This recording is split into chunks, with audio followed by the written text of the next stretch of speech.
Well, good morning, everyone, and welcome to the Township of Georgian Bay Committee of the Whole. Echo chamber is still there. Oh, maybe it's ended now. Anyway, welcome to the Committee of the Whole for Tuesday, July 8th, 2025. And I'd like to call this meeting to order at 10 a.m. I'm going to forego reading the land acknowledgement because I've already done it this morning. And with that, I'm going to ask council if there's any conflict of interest or pecuniary interests you would like to declare. Seeing none, I don't believe we have anybody for open forum. So we're going to go straight to our staff report and the fire master plan. And Deputy Chief Dowell, I believe that is yours to lead off, please. Yes.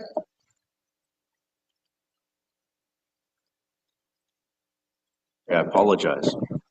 I'm new at this, or newer.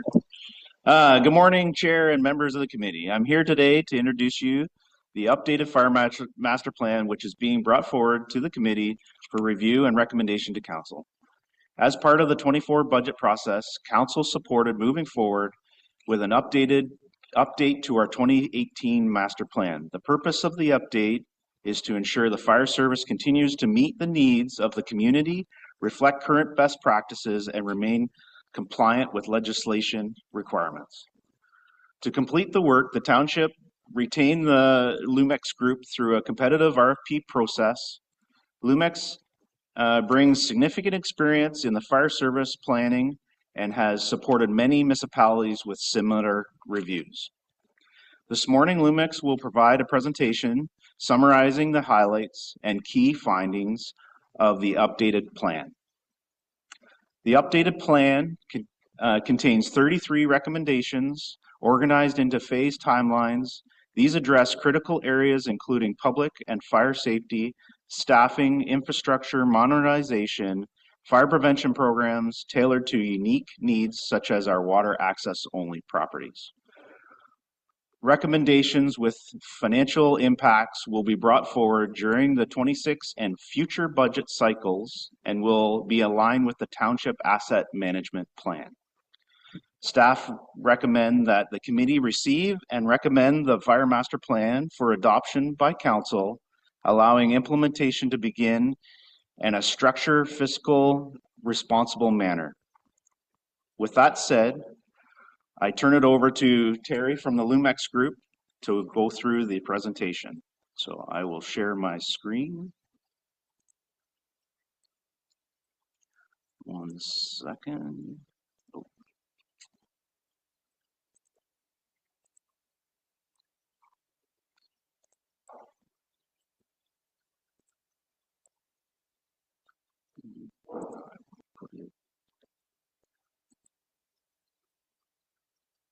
There.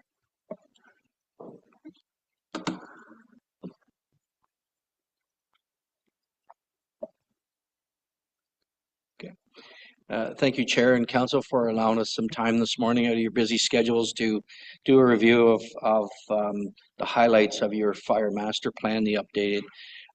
Before we get started, I want to let Council know that through this whole process, under the guidance of the Chief and the Deputy, it's been a very engaging process with all staff in the municipality, as well as staff within the fire services. The CAO has been very supportive and was able to provide great insight from a corporate perspective as well, as we move forward into the Fire Master Plan. So you have a great fire department, and I want everybody to know that. And what the document's designed to do is give council and the department a vision for the future and how you can plan for the next 5 to 10 years. You know, what things might be coming away in the fire service. As we all know, it changes rapidly. We've learned that from 2020. So you may have to kind of move off the line a wee bit, but it does help you do some planning and have that strategic vision. So just about a little bit what our guiding principles are. So, when we build documents, when we meet with municipalities, we kind of look at what's the best fire protection services for the safety of the firefighters in the Township of Georgian Bay. The next one is about making sure that we're looking at the safety for your communities as well too. So they kind of go hand in hand. You can't make sure that we have a safe community without making sure your firefighters are safe as well too. The other thing that we look at is what's the most cost-effective fire protection services for the Township of Georgian Bay. We all know that it is fiscally getting harder and harder to manage all your municipal services. So what is the cost-effective service for providing? And the next one is, how can you avoid unnecessary future costs? It's great to be able to plan and be able to forecast costs versus all of a sudden something happens and then you have to find a way to pay for that. We let the facts guide our decisions and the recommendations regarding the best fire protection services. So we let data, we use a lot of historical data so we can look at what you've been doing for the last 5 years to do some measurements. Excuse me. So when we talk about response times or things along that idea, we let historical data kind of look. So everything we bring forward to you is based on legislation, whether it's mandatory or not, and you'll see that in the recommendations, whether it's best practices or whether there's guidelines out there that you can utilize to set guidelines for yourself or standards for your own municipality. Just a little bit of a recap from our initial meeting. So we talked about the purpose of the Fire Master Plan, so ensuring that the municipalities comply with the Fire Protection and Prevention Act, which is one of the main pieces of legislation the fire service must follow, and the municipality must follow. The municipality is named a lot in the act as well, and what any other legislation that might come into play. Provide a clear picture of what your community and anticipated needs are. Recommend strategies to protect lives and property. Enhance your public education, code enforcement, and fire suppression programs, and provide information to guide administrative, operational, and budgetary decisions. Our process and our approach was we just started with the startup meeting. We did a series of stakeholder engagement sessions throughout the process. We collected a lot of data analysis. I'm sure every time that our team sent another email to the deputy, he just cringed because we were asking for go and find some more data. So I don't want to understate the amount of work that the chief and the deputy and the staff have done to help provide the necessary data and conversations to help form this report.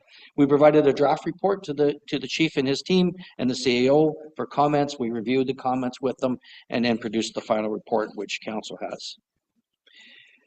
Just quickly, the list of the stakeholders that we engaged throughout the process.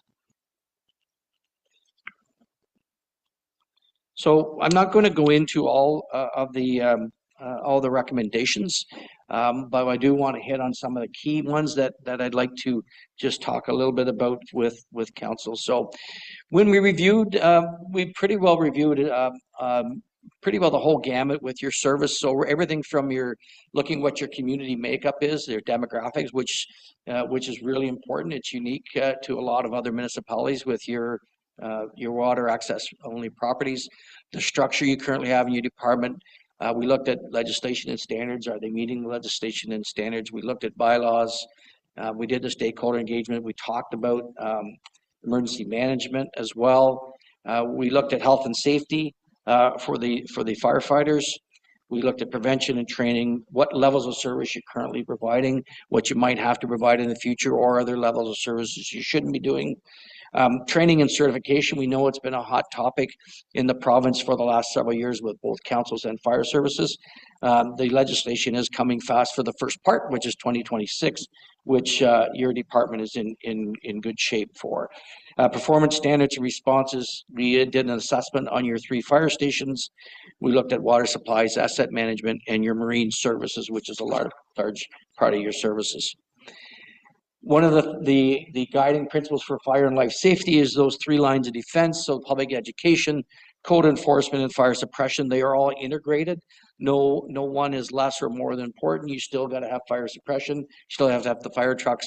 But public education and code enforcement is also another way to help protect your community. So implementing good proactive prevention and code enforcement programs slows down the fire suppression piece. It is also a way to control costs. When there actually is a fire, you can't control that cost because it is what it is, however long it takes to put out that fire. However, in prevention and code enforcement, we can proactively say, this is the number of inspections we're going to do. This is how we're going to promote fire safety in our community, and you can control some of those costs. So there was a total of 33 recommendations. You will see that with each, in the summary recommendations, each one say whether it's mandatory or not, whether council has to approve it or not, whether there's an impact with budget, and a proposed time frame. So the mandatory simply means what it is. Is this legislation? Is it something the department or the municipality has to do? Whether council needs to approve it or not, does it have a budget impact?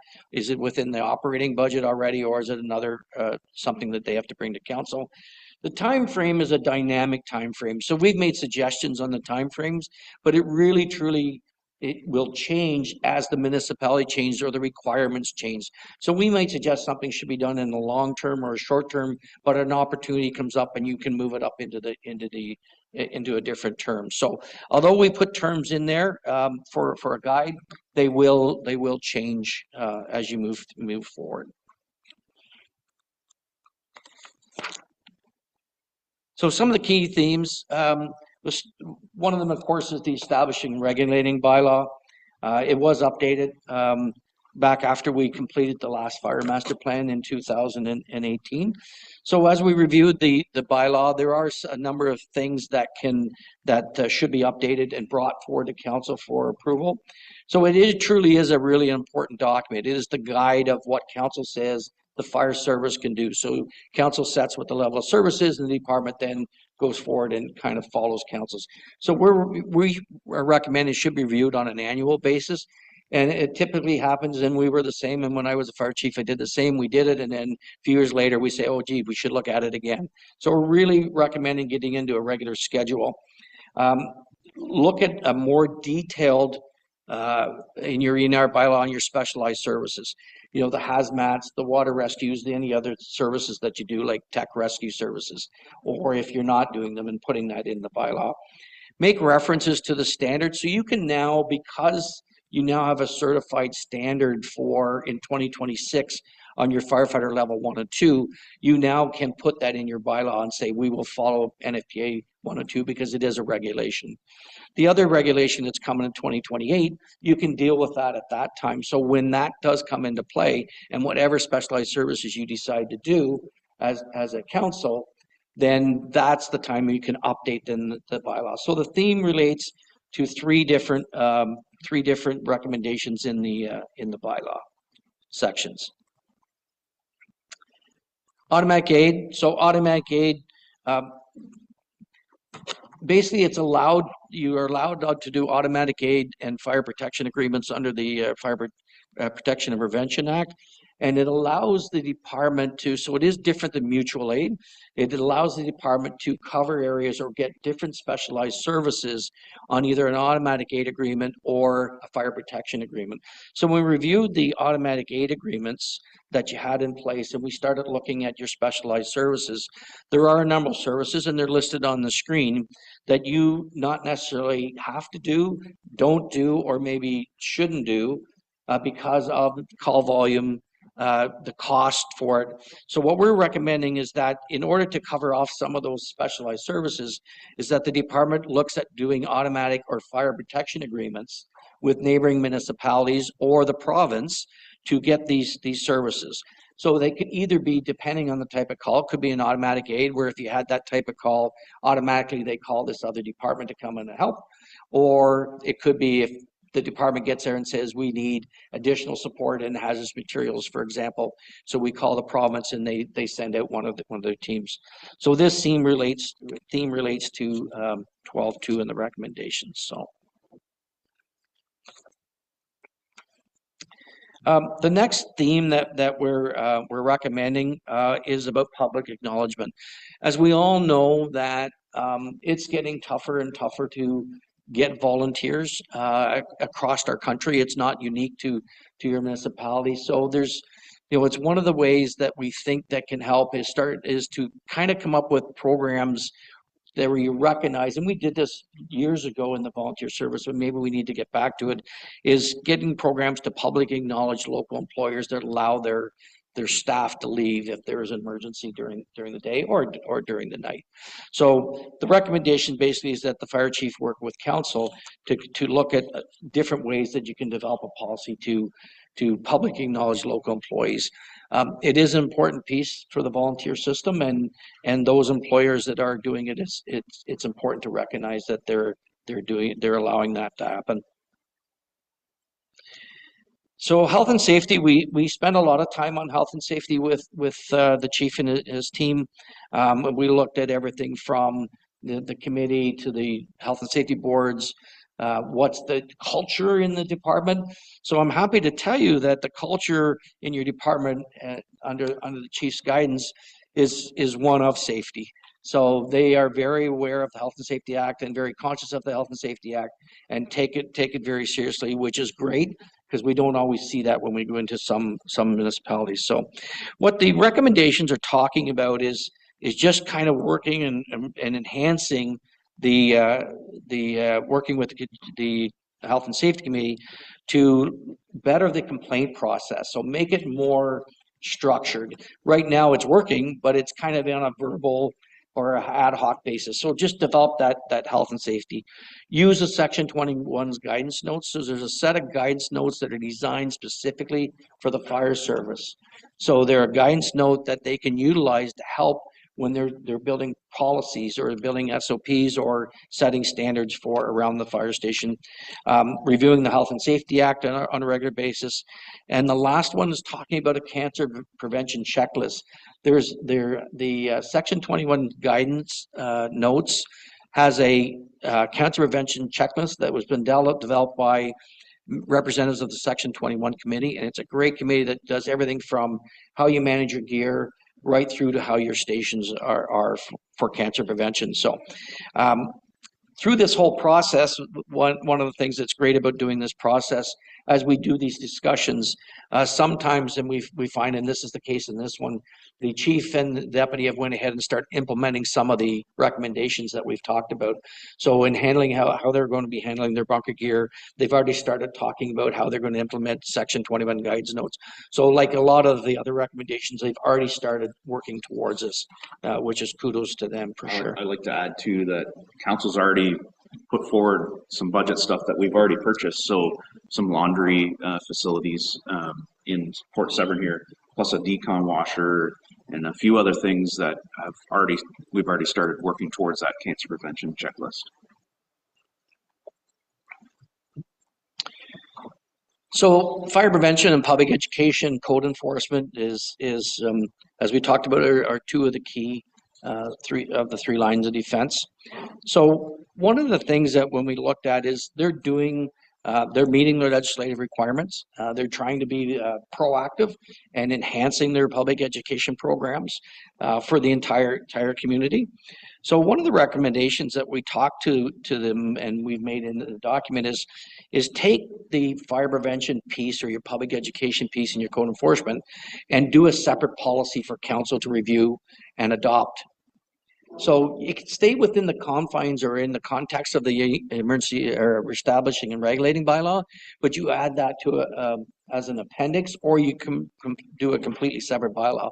What that policy would look like is setting the number of inspections that you would get, how your smoke alarm program is designed and managed in CO. How do you do public education in your water access only properties or for your cottage association? So what we're asking or what we're suggesting is just take it to a little higher level. We've always built suppression as the big piece in our bylaw and prevention as we do it. What we're saying is bring it to a higher level and say, council, we're recommending that this is the frequency we should do inspections. If this is the frequency we should do public education, here's how we should manage our water access only properties, and ask council to approve that. The other recommendation is to for Georgian Bay to consider adding more staffing to the fire prevention initiatives. Again, we always historically in the service always thought about suppression and really put a lot of our weight towards the suppression piece, but we need to do the same kind of idea into the prevention and the public education piece. So one of the things that your department is doing, which is moving towards that, is they're already beginning to train and certify your bylaw officers to be able to do more public education and be able to do inspections. So that's a good way to kind of manage that recommendation that we're making. Officer training program. So again, your department is well on the way to managing your regulations for 2026. You have a great training program. One of the things that we're suggesting in this is to develop and enhance your officer training program. So typically what happens in the service, we say we need an officer, so we promote an officer and then we try to train him. What we're suggesting is reverse that. Get your people ready to be officers, so when a vacancy happens, they're already trained in that. And some of the ways you can do that is engaging external agencies into helping with officer development training programs. There is some certification, obviously, that the officers can be taken. And with that, you can start getting your people ready and to move forward. So by the time they hit that position, they're already trained and ready to go. So I think that's just a proactive way and a strategic way to provide better officers as you move forward. Response standards. So there's quite a section in the plan that talks about response standards. And a response standard is basically, we used to say, okay, when the tones went off and the fire truck got there, that was the response. Well, we know now that it's more than that. So it's not only when you get a truck on the scene or a vehicle on the scene, and is it the right type of vehicle, but is there enough people to manage that incident within a reasonable amount of time? So that's now called, or what the industry is now calling it, an effective response force. So for a certain type of call, do you have that effective response force to be able to manage that incident? What we're recommending here is to use some of the standards out there. There is no set standard for the province of Ontario. There's good guides. There's a National Fire Protection Association guide 1720. That's for volunteer fire services. It's based on population density and it sets some standards. So what we're recommending, and if you read in the document, is recommending developing your own standard for your community. So you can base it on best practice, you can base it on NFPA, and in fact, you guys are meeting, the department is meeting NFPA standards now. So what we're saying is come to council and say to council, we can meet this standard for our community, and have council adopt that standard for the effective response force. And really get out of the thought that it's not just about stopping the clock or getting that first truck. It's important to get the first truck on scene, but it's to get those critical numbers on scene to do the tasks that are required for a single family dwelling fire or a fire. So you can do this by historical data. So we're recommending too that the fire chief reviews the historical data. So look at the data that you've been doing the last several years. Are you meeting your effective response force? If not, what can you change to meet that effective response force? And if the areas are listed above require updates to remain current, the fire chief should submit recommendations to council to consider and approve. So this could be dynamic. Set your standard, it becomes your baseline, and then as your municipality changes, if all of a sudden your growth changes or your type of occupancies change, and you look at your community risk assessment and it changes, then you may want to change the effective response force. But we're basically recommending set your standard for your municipality. Station replacements. So this is probably in the document, probably one of the top priorities that we're asking council to review and to look at is the 3 fire stations. When we did the fire master plan back in 2018, we recommended that the stations will be in the future because of their age and because of their functionality, will be getting to being be a need for replacement. So the review this time is getting there, right? So what we're recommending, so we're breaking it down to each of the 3 stations. One of the things we also did is we did do mapping. So we did some modeling with the chief and the deputy. We did some modeling about looking at 2-station models for your municipality versus a 3-station model. And one of the things that we found is that you need to stay with 3-station model in order to keep the response and the effective response force for your community because of the volunteer system. If this was if the department was fully full-time firefighters, it changes it because you don't have assembly time and you got 90 seconds, but that's not where you're at. Then that's not where you need to be either. So we tried to break down each of the stations and set the priorities. And what we're recommending is Station 3 at Port Severn becomes your first priority, and look at ways to be able to replace Station 3, and make sure that when you build it, it can house this whole entire suppression division, your administration, prevention, and build a little training center as well too. So the second priority, or the second in conjunction, is start setting money aside, or reserves if possible, set them aside for looking at when you have to replace the station in Honey Harbor. So one of the things that you could look at with these stations as well too, so we through our study or through our review, you have community policing in two out of the 3 stations as well too.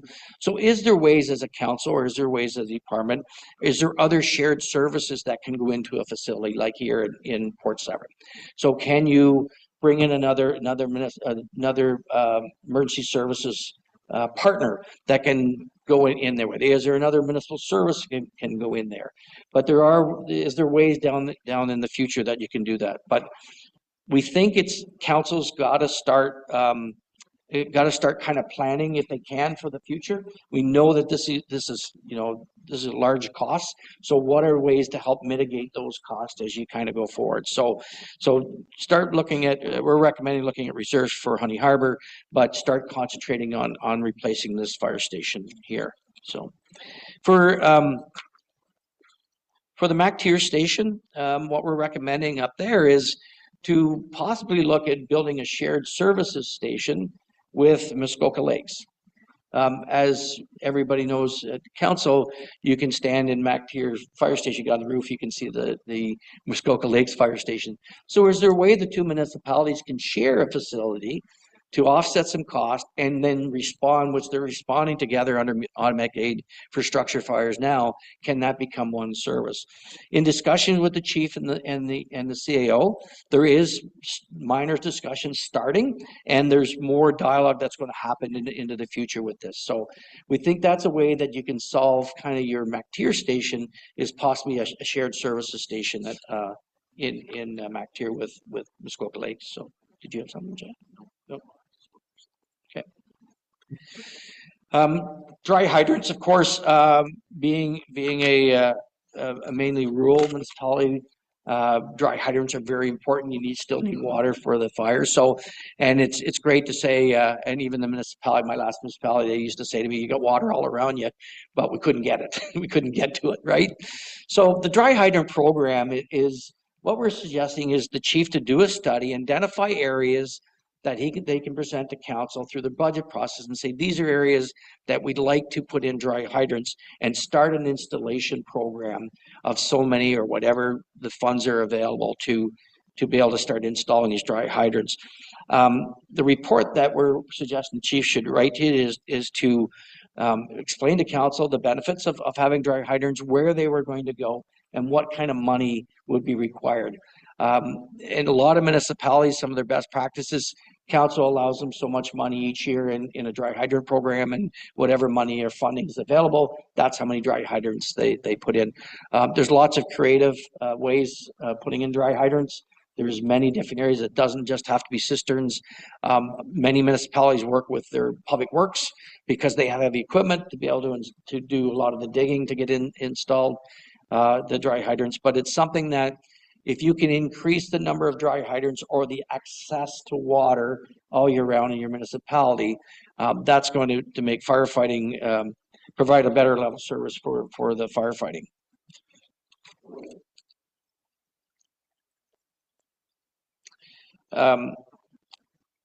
Rescue equipment. So rescue equipment basically is everything from your tools, to your jaws that you're running on your vehicles, the stabilization equipment. When we did the review of your calls for service and the type of roadways and road networks you had around, your rescue equipment is a pretty important piece of equipment for the fire services. Council's been doing a great job supporting the service in allowing them to purchase and keep their equipment updated. Basically, what we're suggesting here is just keep supporting that program because it truly is important. The technology is changing so rapidly on the rescue tools. Right back from we used to use pumps and hoses connected to battery operated equipment now. So we should be also, this equipment could be identified in your asset management program so that as it needs to be replaced, you have an idea when it's going to be replaced. This also helps strategically plan and strategically budget.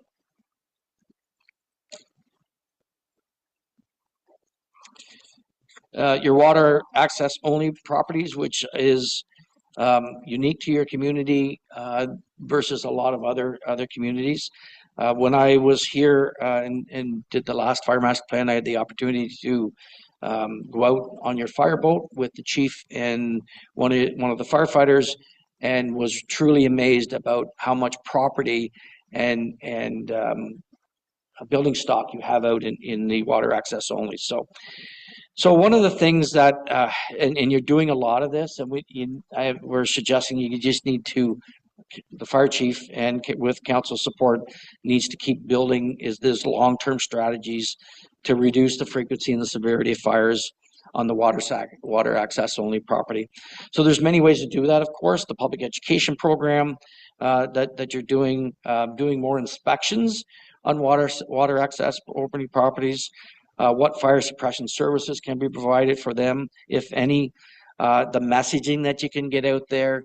So it's almost like its own separate kind of public education thing. We do lots for the rest of the community, and certainly not trying to separate the community, but there's key messaging or different messaging that's got it. So you need to tailor that messaging for your water access only properties.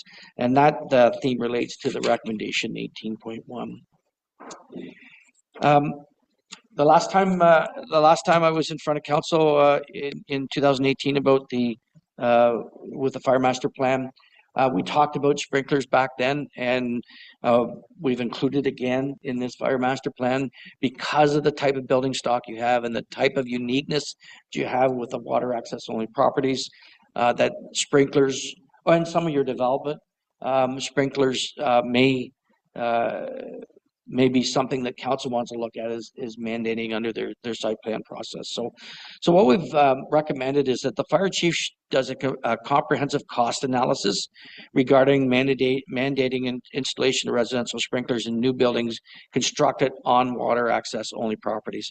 So I think if we can provide, or the chief can provide information, accurate information on the true costs and the true benefits of having council support sprinkler systems and new construction for water access only properties. We think that'll help council be able to make some good solid decisions regarding that. So Chair, that's my presentation, and of course Deputy and I will take any questions that council or the chair has. Well, I can guarantee you at least 3 questions, but they're coming from me. And as per the usual practice, I go to council first. But thank you very much for your presentation and for your 220 odd pages worth of report. There was a heck of a lot of content in there. And I will admit I didn't read every word, but I did read a fair bit of it. So I missed the part about dry hydrants that clearly aren't actually dry, but okay.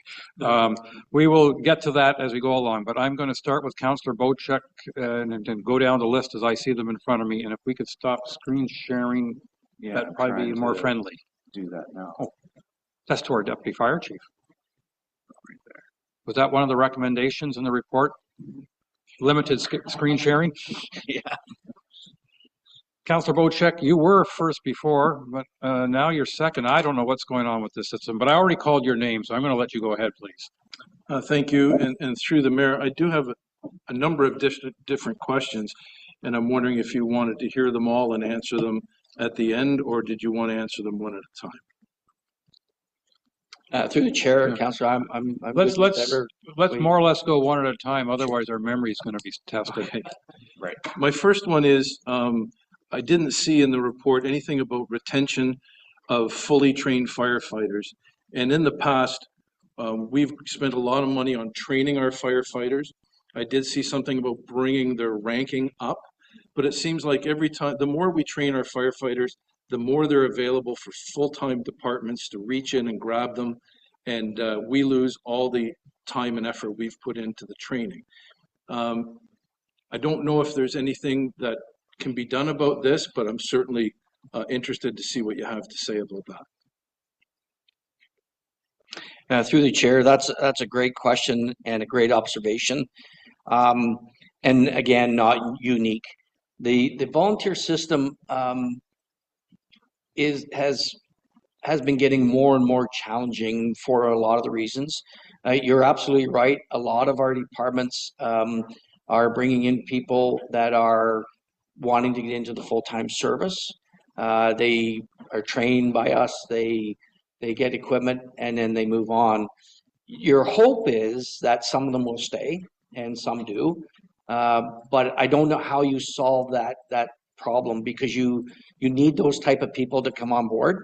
They're usually young. They're usually ambitious. They usually are at a point of lives they can respond a lot. But the full-time services have changed their hiring practices. So now to get into a full-time service, you have to either be certified or have volunteer experience. So that's why one of the reasons you're seeing such an influx in of people saying, I want to get in a volunteer department because it helps me get into a full-time department. So I didn't answer your question. I know, I don't know if there's a good answer to how you stop that, or if you even want to stop that, Councillor. Sorry. Certainly. Oh, and I can add to that. Just our experience here in Georgian Bay, from hiring people from the last 7 years that have been here. So we get a mixture of new people, untrained, and we get people that have already done the pre-service college program. So they come already trained, and they paid big dollars for that training. So then you're spending less time on those people. But yes, the thing is, putting butts in seats is a hard thing, and trying to retain them for sure. Volunteer service has been like that. I've probably hired as many people today as we do on the roster, right? So it's really hard. I don't know how to overcome that, other than do my best to keep them interested and stay here. okay, my second question is similar to what the mayor had mentioned. Dry hydrants, which I'm a little unfamiliar with the term, but as you know, we have very little municipal services in this township. The core area of Port Severn has municipal services, but most of the rest of the township does not. Is a dry hydrant actually something that's hooked to municipal water? No. No. So perhaps you could explain to me what a dry hydrant is. So a dry hydrant is basically a pipe that goes into a water source, whether it's a tank, a river, a lake, or whatever, and then it is actually, then you can draft from that pipe. So then you're not setting up portable pumps. You're reducing your time doing that action of setting up portable pumps. So for example, you experienced the boat fire at Blue Water. Mm-hmm. We couldn't get our pumper to the side of the water to put our hard suction in to draft water. Ideal location would be a dry hydrant at some of these marinas where we could just pull in, get to a dry hydrant, and draft right from it. So we're not setting up portable pumps, stretching hoses, doing all that stuff. But if they're in key locations in the municipality, it reduces the time that it takes to set up all that equipment. So good. I have a lot more questions, but I'll just ask one more, and then I'll turn it over to the mayor to ask other councillors. You mentioned something about the increase of sprinkler systems in residents, island residents, all that kind of stuff. Most of our seasonal residents, when they leave for the winter time, they drain all their water. They winterize their cottages. So there would be no way to have a sprinkler system that would work year round So I'm not sure if we developed a program to incite people to install sprinkler systems, if it would really, really help on these seasonal properties or island properties. Is this more toward, because it said new development, is this more towards permanent residents than it is to seasonal residents? Through the chair, yeah, that would be the main intent, but it could also be non-seasonal properties as well too, because the number one reason to have the sprinkler system is to protect life. So why the people are in the facility, so early detection and sprinkler systems. But it would be up to council whether they would want to mandate it towards a permanent residence, and that's a legitimate thought versus non-permanent residents. The problem with non-permanent, as we know, over time it ends up sometimes being permanent. But the number one thing for sprinkler system is to protect lives, is to save lives. Okay, thank you very much. Councillor Cooper, please.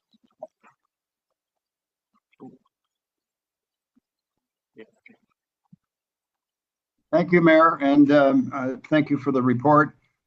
I would just like to start off with the question that was asked about sprinkler systems, and I reinforce that while it would make sense where there's certainly water sources available year-round, good idea. I really have a great deal of difficulty envisioning sprinkler systems in the water access world for a variety of reasons, but I'm not an expert on sort of plumbing matters, but you need certain water pressures, you need all sorts of things to, it's a challenge as it is in the seasonal water access, seasonal residents that would make it very challenging. So I just thought I'd make that observation. But I did want to say I really like the idea of the shared services with Muskoka Lakes and MacTier. That's not a new concept. I don't know that it's ever really gained a lot of traction. I think it's been suggested, and there has been, I think, at times on and off, maybe some discussion, but shared services makes a lot of sense to me, and particularly with the proximity of MacTier and Muskoka Lakes, it of course makes a lot of sense. So I hope we can continue to go down that road. I did have some other questions in terms of thinking about efficiencies and proximity, because you did refer to the fact that it might make some sense to close the current fire station or rebuild it. I come forward with the concept of, have you given some consideration to moving the Port Severn station, or has our team been given consideration to moving the station to the Baxter Community Center lands so that it can service where a lot of the new growth is, A, and B, have a closer proximity to Honey Harbor so that we could actually close the Honey Harbor station. I'm not sure that's a new concept, but I like to see where there can be some sensible efficiencies. So that was my first question. To you, Chair.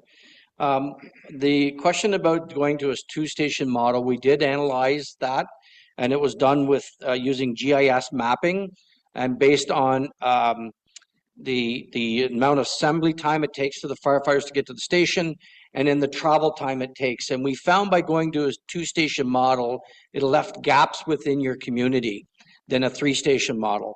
And the other issue with going to that two-station model, and the reason that the Port Severn station is almost placed in just about the right location, is that it's also the backup for MacTier.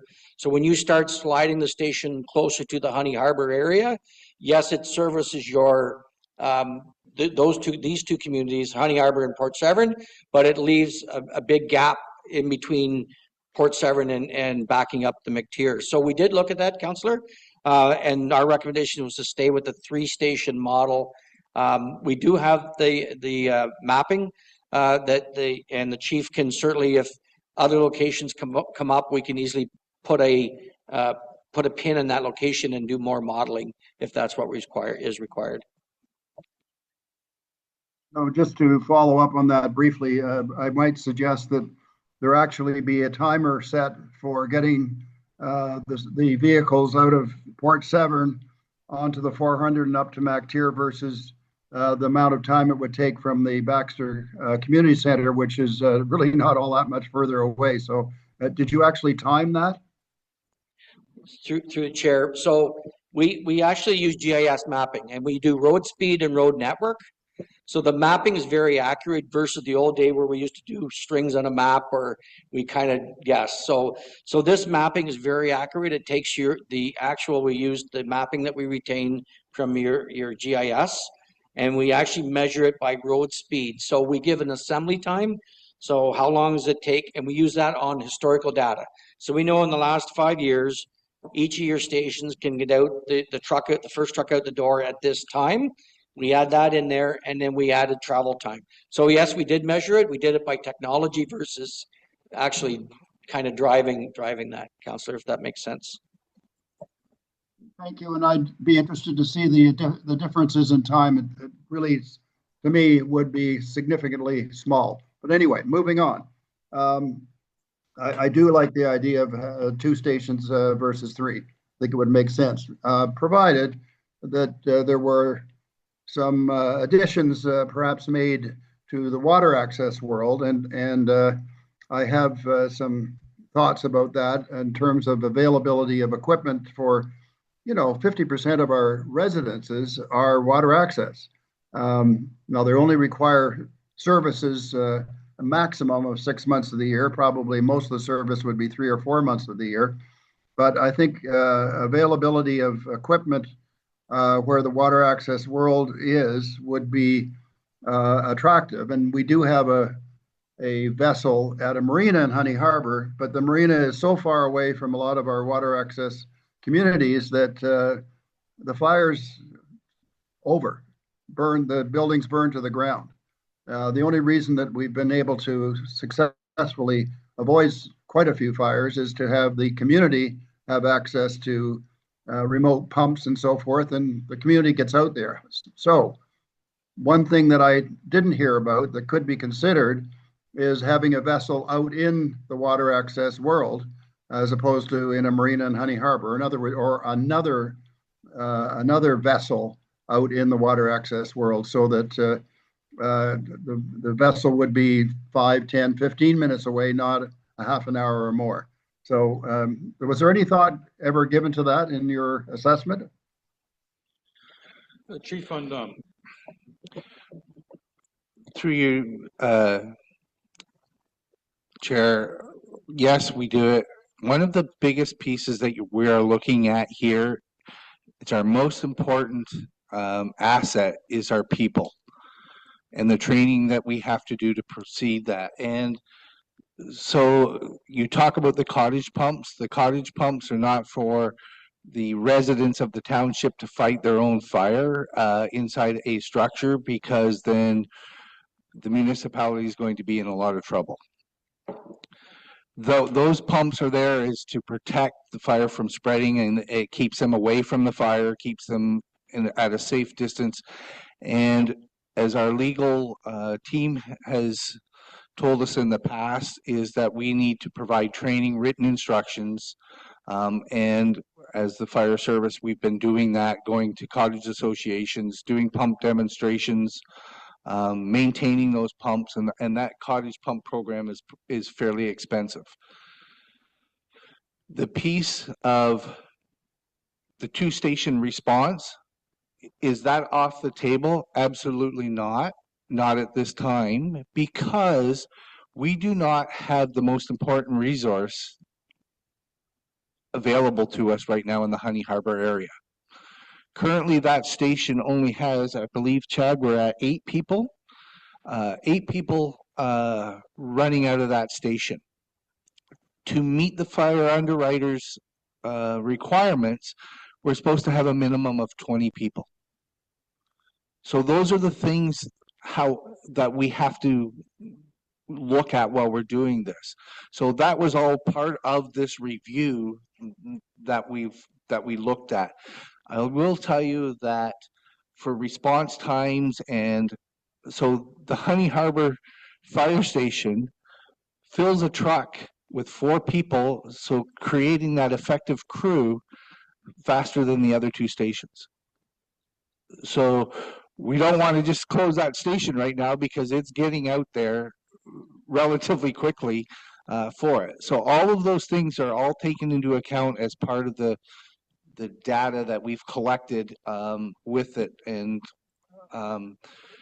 in 4 years, 5 years time, I don't have the crystal ball. I really hope that we get the demographics start to change. We're starting to see that demographic change in MAC tier now, where some younger families are moving in, and the potential there is that we may be able to grab some recruitment out of those people moving into their community. So it's a really tough go, but when we're dealing as a volunteer fire service, you got to deal with your resource.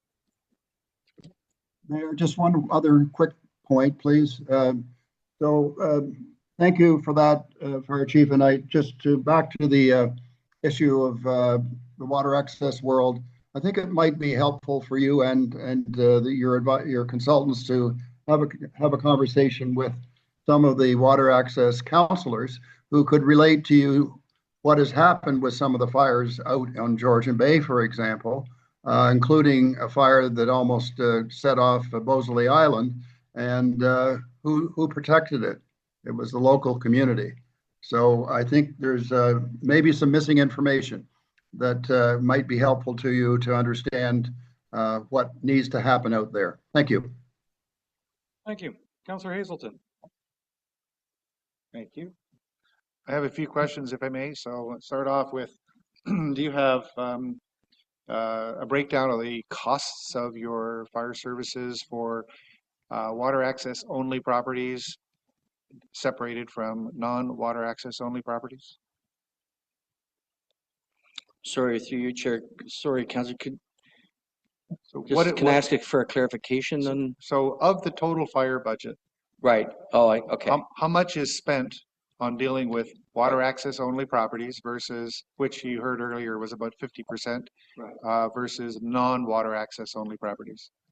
So we can break that down in our current software and we do that now where we break out our costs, and we're always looking at our costs anyways, versus water versus via the road or public or private roads and stuff. So we're constantly looking at that. So those are numbers that we could get soon? Yeah, I think. Okay. So my next question is, and you've already heard a couple other councillors ask about sprinklers. So I'm very intrigued with this concept of sprinklers.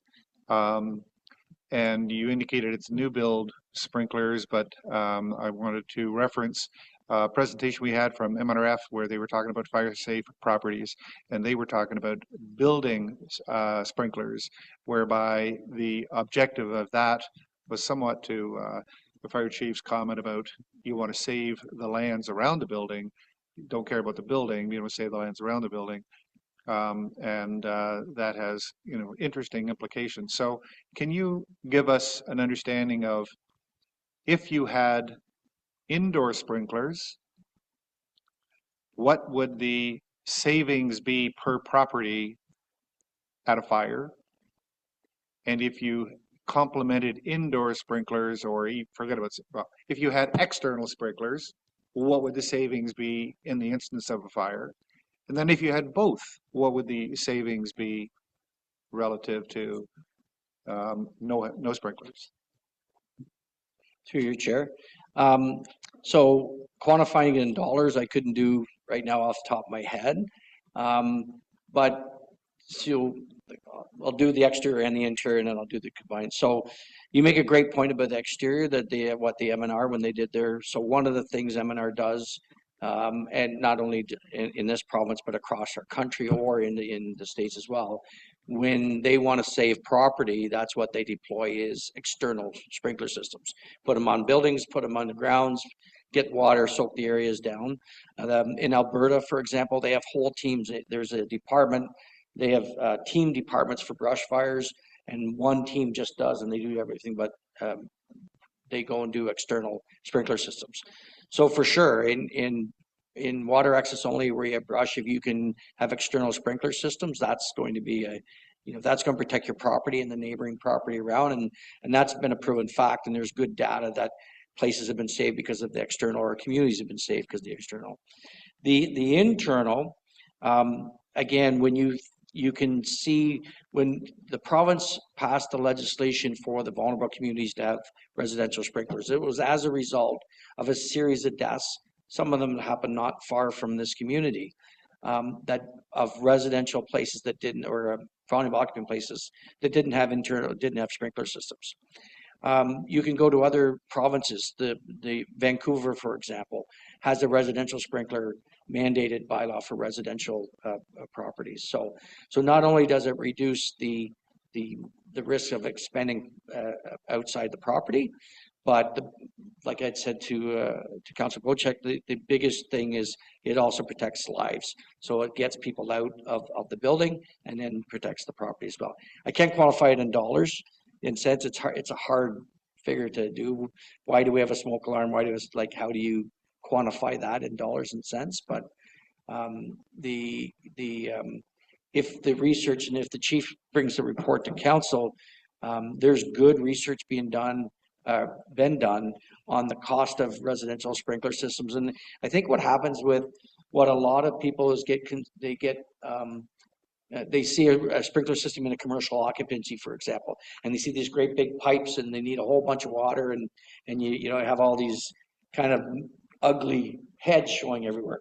Well, residential sprinklers are different. It's because it's different types of construction, different occupant or contents. The sprinklers systems are smaller. They're less gallons per minute, so you can do it on municipal or non-municipal sources as well. So it would be very good if the chief can pull this together and bring a good presentation to council on the details of residential sprinkler systems and what is the actual cost, because there's lots of conjecture out there if it costs too much and it's going to cause all these kinds of water damage, and a lot of that is fallacy as well. So sorry I didn't answer your question totally. Well, it's helpful. I mean, I think we're at a point, based on what I'm hearing, that we have escalated testing. There's an echo somewhere. I like to hear things 2 or 3 times, especially when I'm talking. It may be Councillor Graziano. It's me. Testing. Testing. Testing. Okay. I didn't touch anything. Okay. It's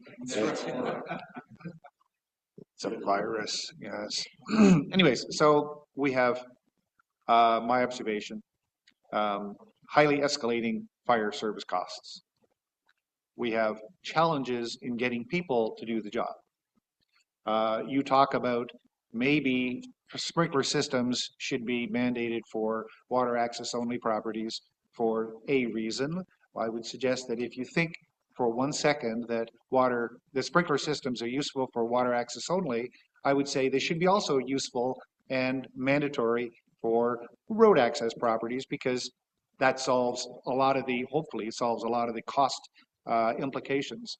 So I think this sprinkler idea that you're talking about here may be a big game changer in our community, and I would like to suggest that if we understood the reduced costs of fire services in a sprinkler system, whether it be an internal, external, or both, then we could start as council coming up with a modified billing concept of, if you have a sprinkler system in your building, that's going to reduce our fire services cost by X. And we should then be able to incent people to either build new with new sprinklers or retrofit with sprinkler systems, because we're trying to solve a problem here. And the fire equipment and the people, it's driving us cost out of control. And we've got to think about things differently. And if your suggestion is a sprinkler system will mostly solve the problem, then, or solve the problem to a very significant degree. So, and again, I don't know what the number is, but if it cost me $100 to have a fire system, people, service, boats, equipment, everything else, and I could do that for $25 if I had a sprinkler system. Well, immediately we should be going and looking at those as strategies for dealing with it. And I suggest that also that insurance, and we have an insurance expert at the back of the room here, but we have, the insurance industry would probably look extremely favorably, not only from a township standpoint, but an individual residence standpoint. So I think you're onto something here. I think we need to figure out how to quantify these things, because that could be a game changer. And we've seen lots of things in society where there have been game changer ideas where costs are getting out of control. We have all this legislation. Well, we got to do this, got to do that. Councillor Hazelton, you're clearly in And I'm favor being of cut off sprinklers. again. You are, because this is to glean more information from our guests. So, the time for the sales pitch is when council is making a decision on sprinkler systems. Not selling. Chief wants to say something. Chief Mundon. So there's some members of this council. I know Mr. Councillor Bochuk was a big piece of this when we moved forward a number of years ago.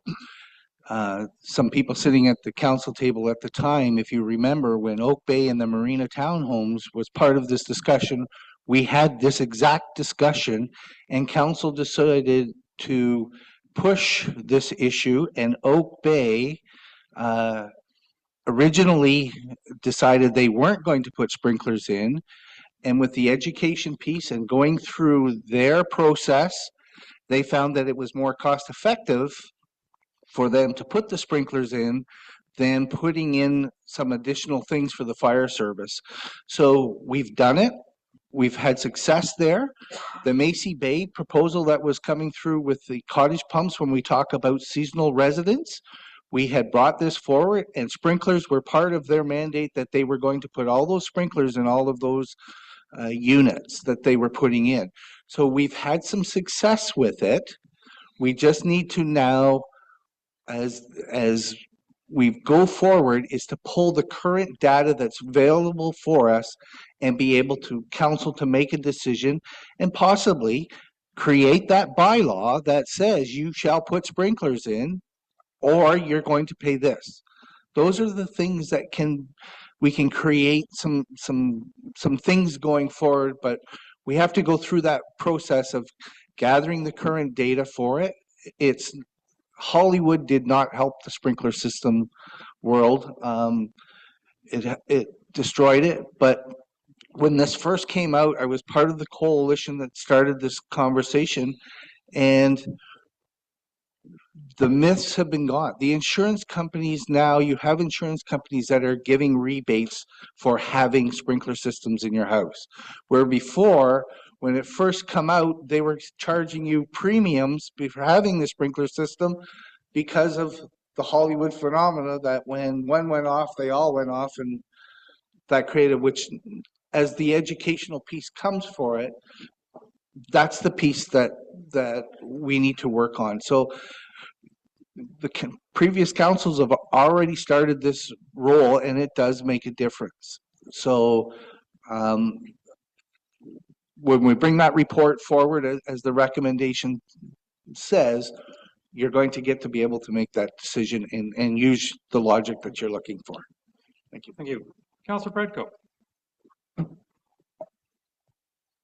Thank you. And through you, Mayor, just a couple of questions and observations. The one, this is a huge report, and obviously it does have a lot to digest. And one of the areas that I was curious about,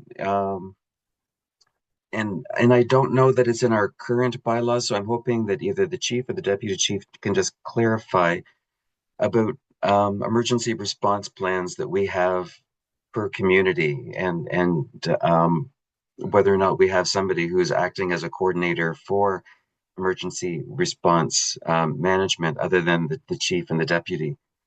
And in particular, we know we have different risk profiles and different response requirements in our different areas in our communities. So do we have a current plan for MacTier versus inland lakes versus water access lakes versus the bay?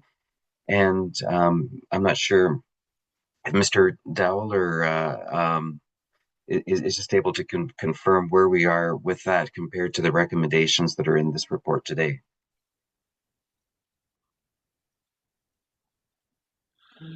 So I can confirm that every area has a different response model and a deployment of equipment that goes to that.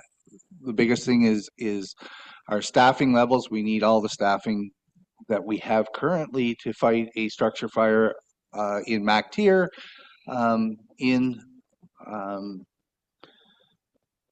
the water, whatever. It's just the difference is the equipment and when we get there, we make an assessment of what's on fire, where's it going, and what's the chances of stopping it, and we look at what can be saved, and that's the risk that we put through it. So we don't, if a cottage is well involved, we are not going to take a firefighter and put them in that situation to risk their life for saving nothing. We've learned that lesson many years ago. So that's what happens when we go out onto water. We try to deploy 2 boats. One to help fight the fire and keep it there. The other one is to shuttle equipment and shuttle people back and forth on a constant basis. So when we go out on Georgian Bay for a fire or a medical, I can tell you that it takes us a lot longer to fight a fire, fight medical. It's almost doubled, and we have the stats to prove that the in 2024 that our average response time that we were toned out till we went home was 58 minutes.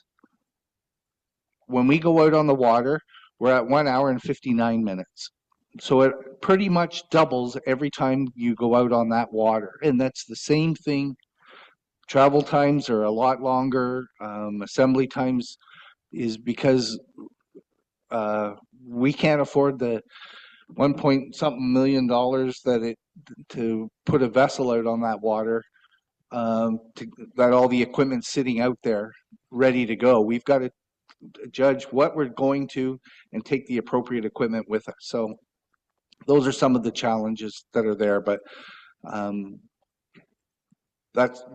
we have the deployment models, and our staff is all trained that if it's a big fire, bring more resources.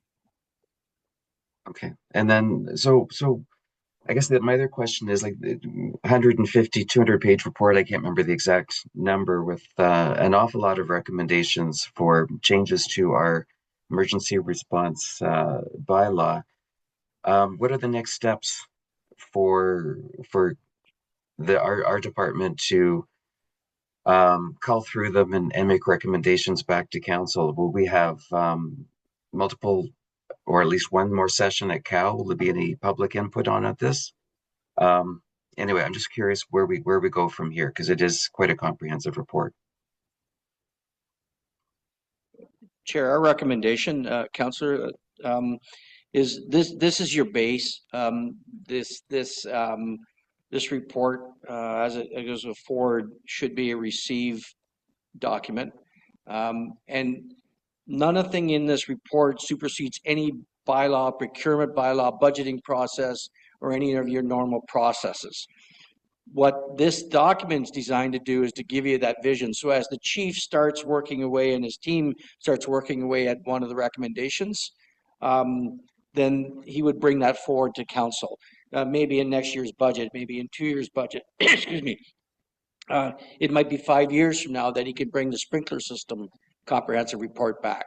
So the usual process, and certainly if the CEO wants to add anything, the usual process that we see and we recommend is you take this document, you review it, you take it for information, and then let the chief do his work and come back to you as the recommendations as he works through the recommendations.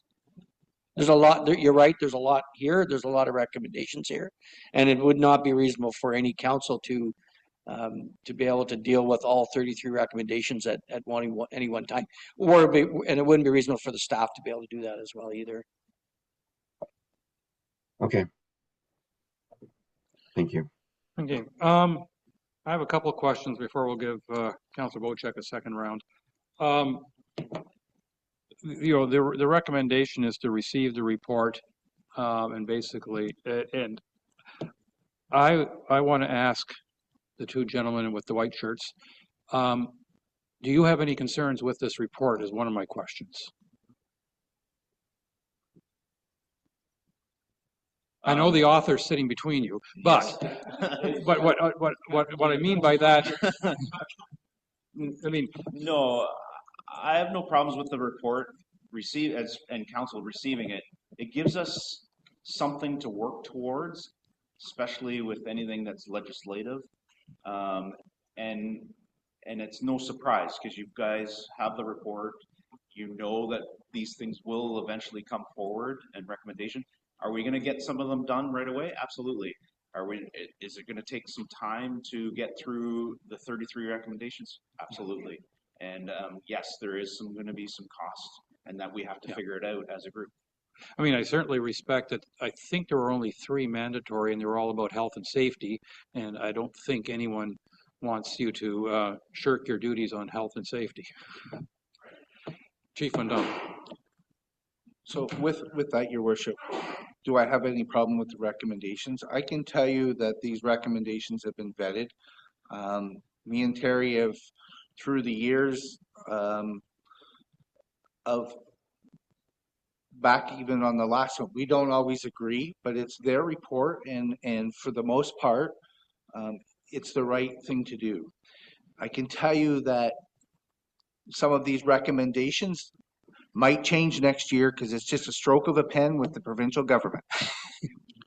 And certification is a classic example of that, coming out with the standards. So that's why it's a living document.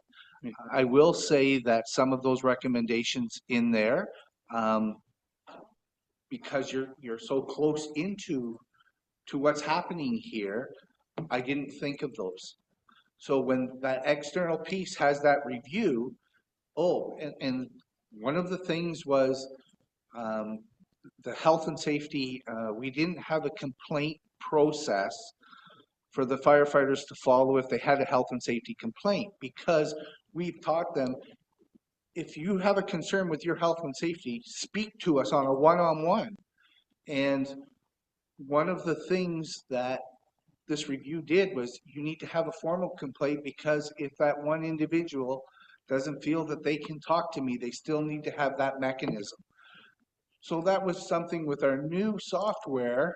It's already implemented. We've already done it because it's a no cost and it's logical.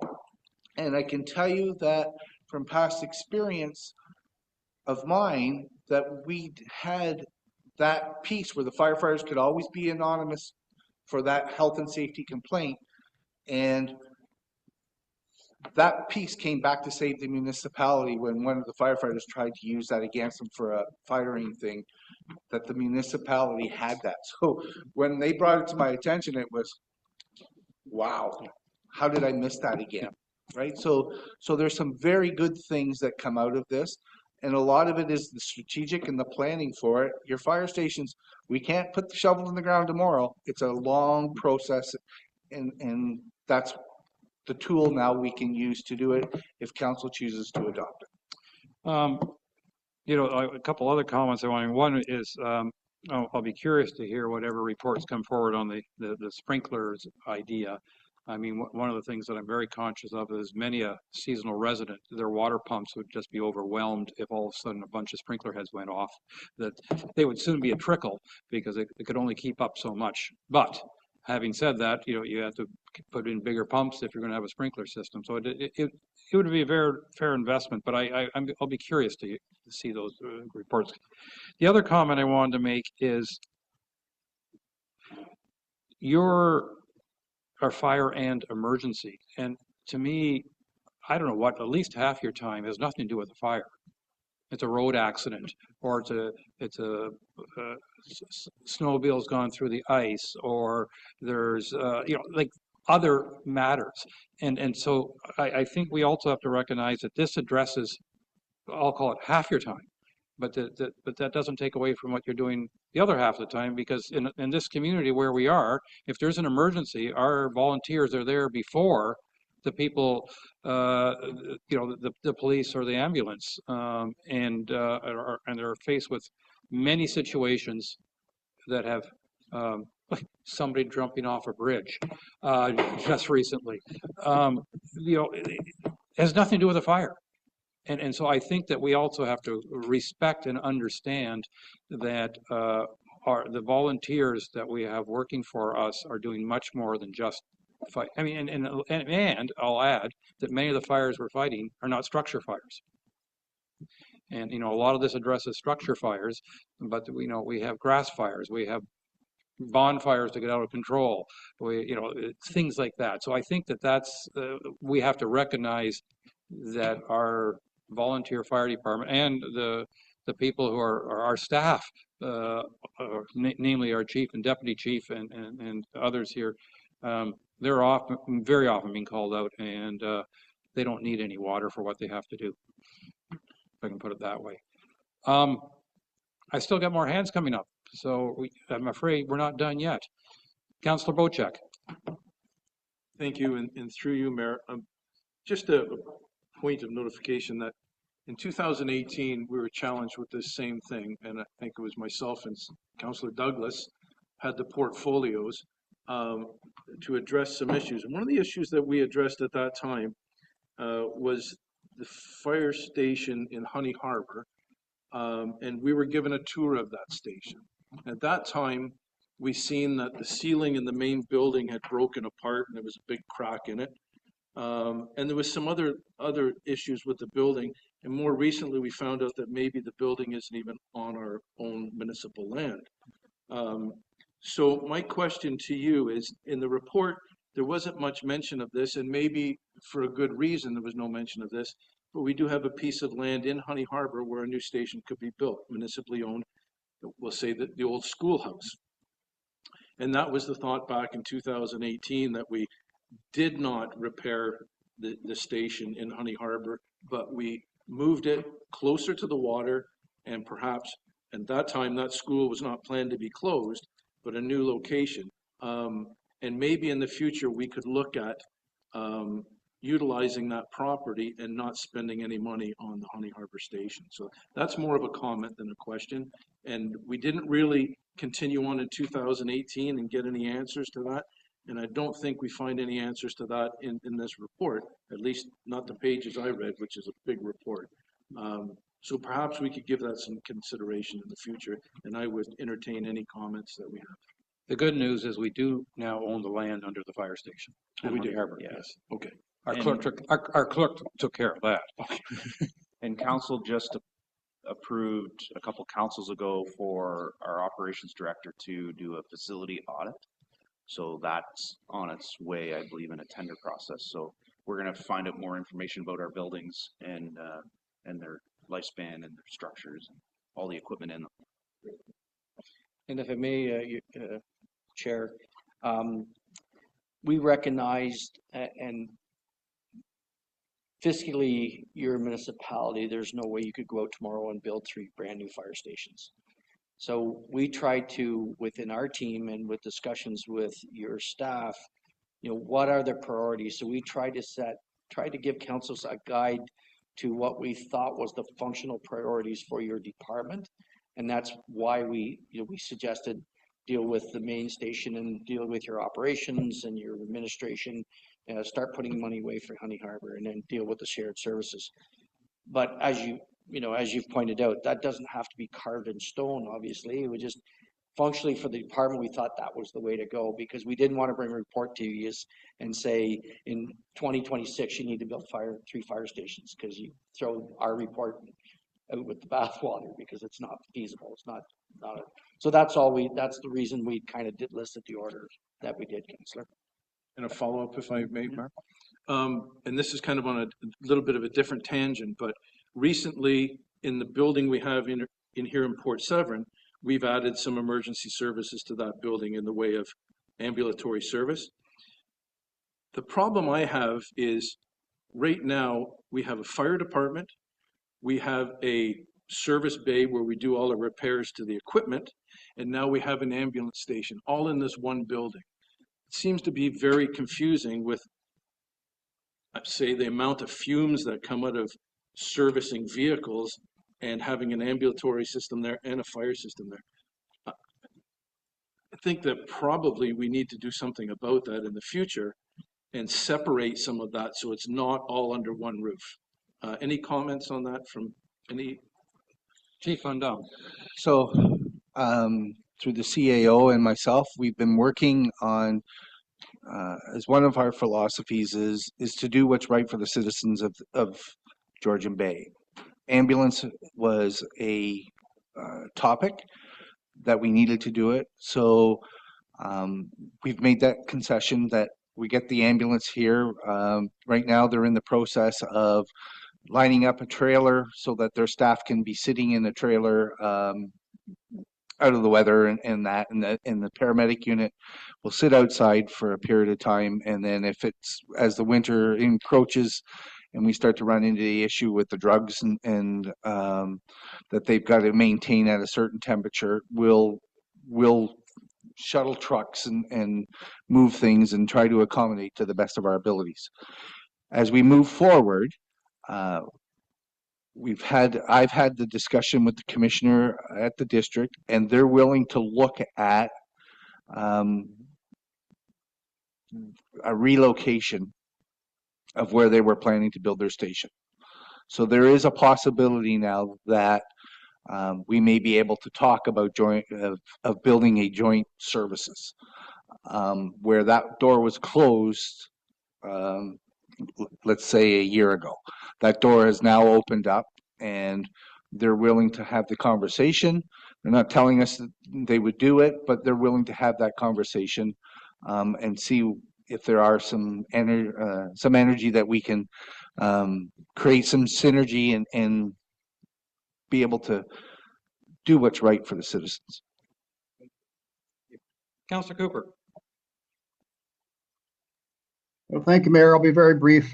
Doing the right thing for citizens would be wonderful to hear about, and especially when it comes to cost. And I was pleased to hear the fire chief mention that it isn't completely out of question whether we have 2 or 3 locations. And I would encourage that if we can get some efficiencies, that would be terrific. The only other comment I wanted to make was that I was also pleased to hear about sprinkler systems in urban environment and how Oak Bay was encouraged to go down that road, and they did. And I'd like to see that happen in all urban areas where it's practical. And so I encourage that. And I just want to mention, though, and it's also based on a comment the mayor made, but I've been making, and that is that in terms of having sprinkler systems out in the water access world, I'd say that's from a cost perspective, and I'm only guessing here, but could be anywhere from $10,000 to $15,000 to $20,000 just for the sprinkler system. If it was new, if it was an existing structure, my gosh, trying to run sprinkler systems through an existing structure, I think that's, maybe I'm wrong, but let's get some estimates because I think that's a huge rabbit hole. Thank you. All right. See no more hands. I was impressed with the report. I mean, I was overwhelmed by the report, but that's not the only impression. I mean, I really appreciate that you're reviewing the work, and as Chief Undum has stated, you know, it's always good to have outside eyes come in and have a gander at what people are doing. I have been more than impressed with what our chief, deputy chief, and certainly our volunteers do for us.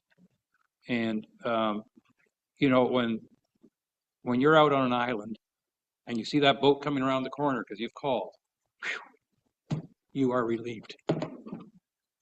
And I think that's what we have to remember, is how important it is for our residents that somebody will come when you call. It'll take a lot longer than if you're just down the road here or something, but that they will come. And I think that is extremely important. And I think all of our residents hugely appreciate that. Chief Anam. I just wanted to add one thing. Through this process, we engaged the public. We didn't mention that in our slides, but we conducted a survey, and we've got some public feedback that I will be reviewing from the public to see what their thoughts are. But one of the biggest things is out of that, and it's mentioned in the report that it talks about it, is that they're happy we come, and our response is there. So it's a good piece that we've got the public engaged in it, and we will continue to try to engage it even more as some of this comes forward. And I will commend many of your volunteers, or how keen they are on I'll call it the public engagement at various events, going through the library and things like that. I think that's hugely important. I was watching, I guess it was on the Canada Day celebration happened, was it the 28th or something? And the little kids honking the horn and getting the siren going, they were thrilled to bits. I think that's wonderful. So I'm going to go to the motion, and I have moved by Councillor Graziano, seconded by Councillor Jarvis.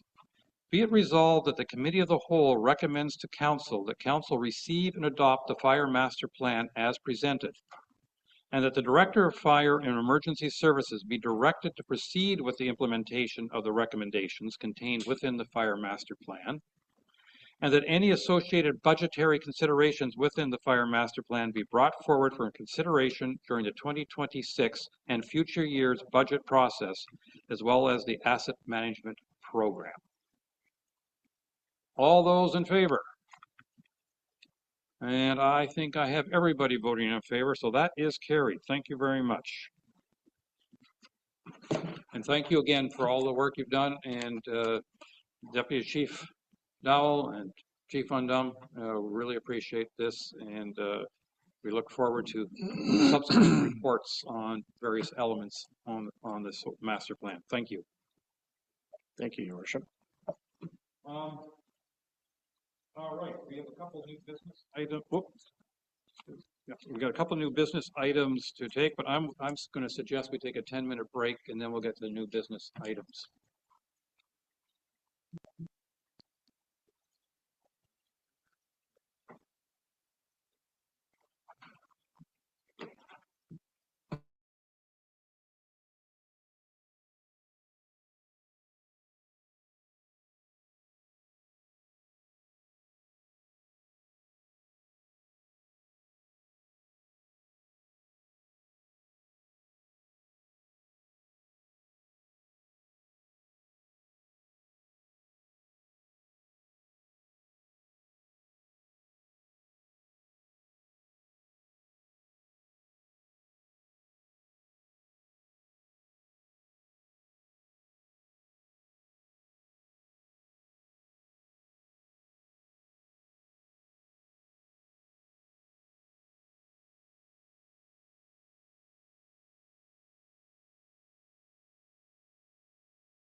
All right, everyone, let's bring this back together. And we are now going on to the new business.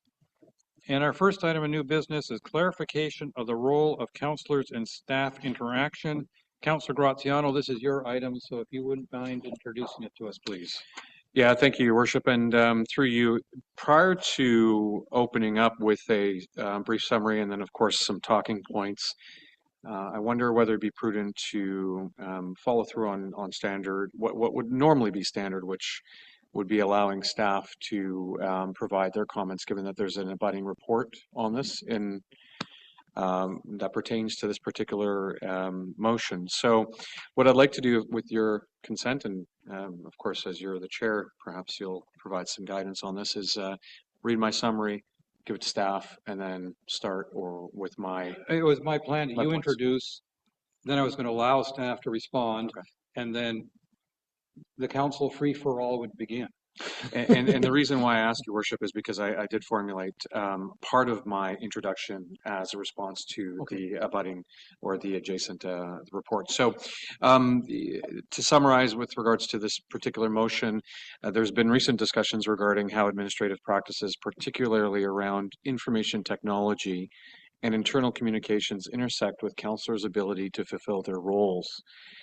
Questions have emerged specifically about councillors' access to municipal emails while traveling, communication with assistants or support persons, and or working remotely. To support both good governance and operational clarity, a transparent, inclusive process should guide the development and approval of any administrative policies or practices that directly affect councillors' work. This helps avoid confusion, supports staff accountability, enhances trust in municipal operations. So with that said, I'll defer to staff on the report, and then if I may, I'd like to then start with my comments. That sounds good. So we'll go to our COO for his comments, and then we'll start council discussion, and Councillor Graziano will be the first to speak for the discussion. Thank you. Yeah, thank you, Mayor Kutsia. Don't have that much more to add. I'll just look at the briefing note. So really, a couple of points. We have set up a customer service team, which is obviously it's one of council's strategic goals is to improve customer service, internal and external. So we've got a customer service team. Part of that is actually reviewing the guidebook and make it a little bit more common sense, because there is this 24-hour turnaround aspect. So we're going to review that.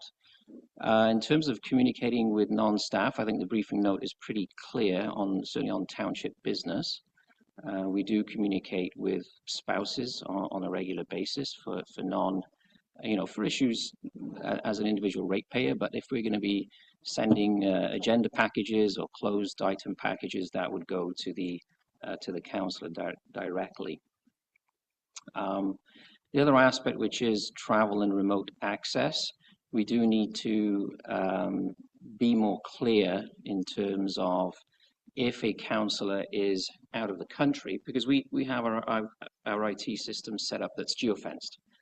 So if a councillor is going away on vacation and is out of the country, and the councillor is also wishing to do or retain access to township emails, etc., or even remote into a meeting, then staff need to be aware of the date of when the councillor is going out of country and back, and the different countries, such that IT can release the geofence. So that can be an email, can be a text message to myself and or IT, and we can get that fixed. And I think that's happened a few times. I've had calls or emails from councillors saying, and also to Mark, say, I can't get in.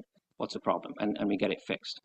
There's actually been an instance where a councillor travelled to, was it the Virgin Islands? Or yes. So you have two Virgin Islands. You have the British Virgin Islands and you have the US Virgin Islands. Then you have the fact that one of them was using a satellite service which connected to the ground in California, That's right. even though I was nowhere near California. So it's still a bit of a hit and miss, which is why, you know, we rely on a two-way communication to say something's still not working, and that's when Mark finds out, oh, you're in the British Virgin Islands, not the US Virgin Islands. That's how technical these geofences are. But we do realize that under the current IT protocols, there's no real descriptor in terms of, okay, councillor, if you're away on vacation and you still want to have township access, then please inform XYZ with the dates, etc. And that way we can clarify that certainly down the road. So I think I've captured most items, but I'm sure that council during their discussions will explore more. Thank you very much. Councillor Graziano. Thank you, and through your worship, and I appreciate staff's comments with regards to and clarifying their perspective. I'd like to address some misconceptions specifically around the concern that the motion blurs the lines, quote unquote, between council's policymaking role and administrative responsibilities handled by that of staff and our CAO. My motion today seeks greater clarity, transparency, and collaboration. It's not intended to interfere in day-to-day operations. It highlights existing gaps in communication, technology access, and councillor support that do deserve structural solutions. My intent is to strengthen governance and empower councillors to better serve residents within the law and respectable of staff's roles. Now, there was a few specific sections in staff's report that I've made notes for, specifically regarding governance and administration. Section 224 speaks to councils collectively, but it does not prohibit individual councillors from engaging with staff to fulfill their duties. Democratic accountability requires that, excuse me, that councillors have access to information and support in between meetings. And this motion specifically clarifies roles. It does not conflate them.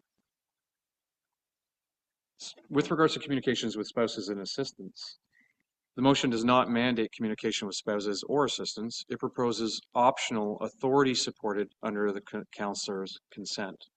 And this was a comment specifically, or this is a section specifically discussed at length with our integrity commissioner. And I'll allow her to respond to and put it in her own words. But the take home for me was that other municipalities do allow their councillors to have assistants. It would be a simple matter of having them swear in, similar to that of a committee of adjustments non-councillor member, and be bound under the jurisdiction of the code of conduct in order to support a councillor. So with regards to that, we're looking to authorize support under a councillor's consent. MFIPA allows communication with third parties with written authorization. And staff already, as our CAO alluded to, respond to spouses at ratepayers. There's no reason secure communication can't occur with consent. Use of personal emails. Staff already communicate with councillors via secondary emails when township access fails. I've had this already in the past, and this practice should be formalized and not discouraged. Personal email access can be securely managed, and this is a question perhaps that our IT can hold out on, but around VPN and MFA instead of geofencing, because as we've come to understand, there's been hiccups with the geofencing protocol where a VPN or MFA could help that. And I do also want to make mention that while I was abroad, even though I didn't have access to my email, I could still access our closed session documents via the online login portal. And so if there was a hacker in the middle of that, they would have that information. The motion simply asks for flexibility during outages or travel, not the abandonment of official systems. So policy approval delineation, if council opts not to adopt the IT policy, which we did officially when it was brought forward, we cannot be fully bound by this. Okay, this is a contradiction. We specifically had stated to staff previously that we would pass the IT policy, but that it would be specific to staff and staff only. However, council would inevitably have one that would be applicable to them, as we have different roles and different expectations. Councillors should be consulted before policies affecting them are enforced, and we have seen time and time again policies specific to communication, to travel be enforced without a official policy being passed by council. The motion calls for notice and input, not operational control. And I think this is where we as council need to really truly understand the crux of the motion today. It is not regarding operational control, perhaps contrary to belief, rather seeking notice, advance notice and input from council on how we can find ways to accommodate and balance both sides. Travel and remote access specifically, staff admit that the policy lacks travel protocols, as we heard through our CAO, and this motion identifies a real gap, and a gap that needs to be addressed. Past ad hoc IT fixes are not sustainable. A proper protocol is needed for secure counselor access while abroad. Again, coming back to VPN, MFA potentials, and the motion supports continuity and governance, not personal convenience. So again, I want to address that. This is not about me traveling abroad, rather collectively council, and it's seeking to support continuity and governance. Response protocols, again, we do have a best practices document that has been circulated out there, one that has been referenced many times over. And the 24-hour standard is already recognized by staff as a goal. This motion essentially reinforces and somewhat formalizes that goal. And timely acknowledgements ensure professional, respectful communication. I have been on the sidelines waiting weeks, and I think 14, 15 days for responses with my constituents constantly following up with me as they normally do. And so really this motion is just seeking to reinforce commitment to council and formalize it. Requiring all emails to be CC'd to the CAO, as has been requested in the past, can be inefficient and risks bottlenecks. The motion supports a streamlined, traceable response expectation. And so my closing points, if I may, as my comments, because I was the motion creator here, and of course I have quite a few comments to make here, is that staff's own responses confirm that they may issue in the motion, or excuse me, many of my issues rather in the motion are valid and already under review, and this reinforces the need for formal action. We've heard our CAO earlier today say this. This motion does not seek to interfere in administration, but aims to enhance cooperation and support for elected officials doing our jobs as elected officials, as expected by our community members. And this motion seeks to work together to establish modern, secure, and accountable communication practices that reflect the expectations of our residents and the reality of today's technology. So with that said, I'll conclude and leave it to council to deliberate. Thank you. Thank you very much. Council, any comments or questions? Councillor Hazelton. Yeah, I'd like to start off with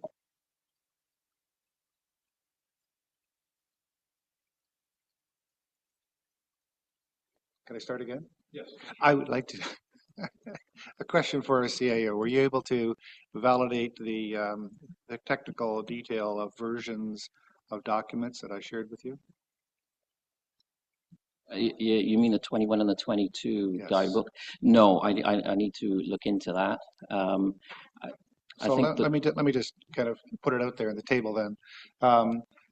Sadly, what was produced in the report pointed to a 2021 version of the Brand and Communications Guide, and in July of 2022, we revisited that guide and we produced, staff produced a new version of that guide, which we then approved.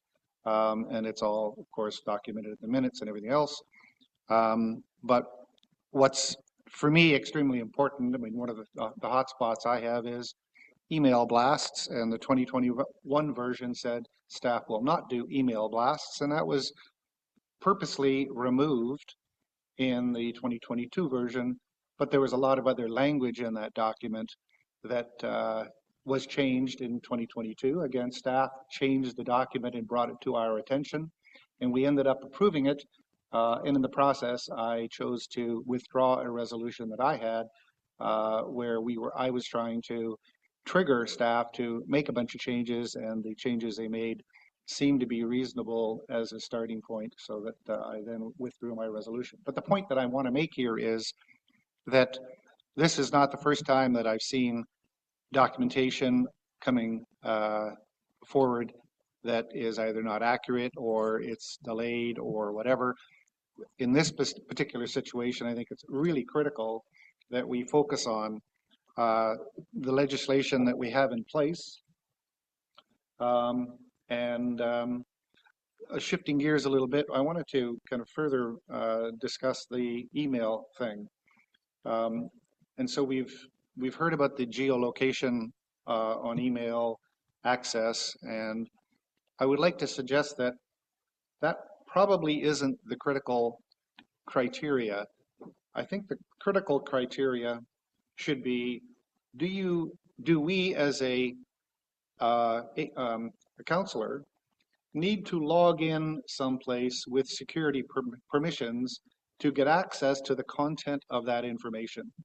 So if the answer is no, then why would we block it from going around? Most of the emails that we receive as counselors have no sensitive information in them at all. And so I think we need to have a different criteria so that we are not having to, go through an administrative process every time somebody goes and travels. And I'll say that my experience has been inconsistent. I have informed staff when I have traveled. I've forgotten to inform staff when I have traveled. And I've discovered by accident that I have full access to everything. I'm getting emails and sending emails and everything else when I'm out of the country. So I think the geolocation thing is a bit of a fail. And I think we should come up with a different criteria. And that starts to then relate to this other aspect of, well, what about assistants and spouses and things like that?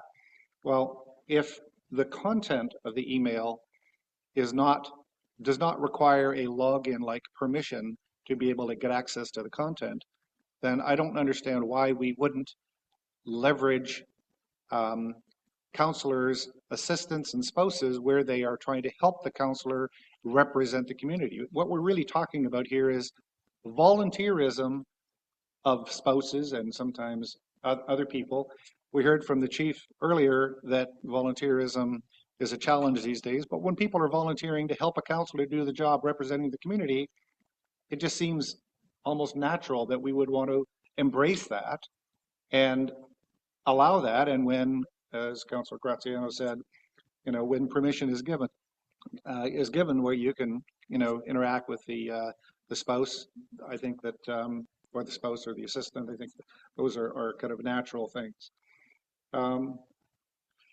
I was delighted to hear from our CAO that they're working on a new system to track, customer sat or whatever the right terminology is that you want to use.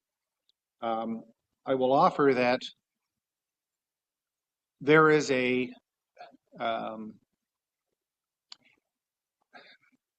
I will say that most of the communications I have with my residents is that they are very disappointed with the turnaround responses they get from the township through an email interaction. And so from a technology standpoint, it's actually fairly easy in an email system that you fully control to track emails coming in and responses going out. And I suggest that we maybe want to start with our counselors as the first step in this, because when an email comes into a counselor, they're all, and if it's within the township email system, then you have full access to it. You can write some routines that say, oh, well, when was that email, when did it come in? When was it responded to, acknowledged, or whatever? And now we have data that we can start to measure and then manage. But we don't have any of that. Oh, sorry, we don't do any of that today, even though all that data is there. I'm quite sure if you access ChatGPT or some other AI system, it would write you a routine to do all that tracking.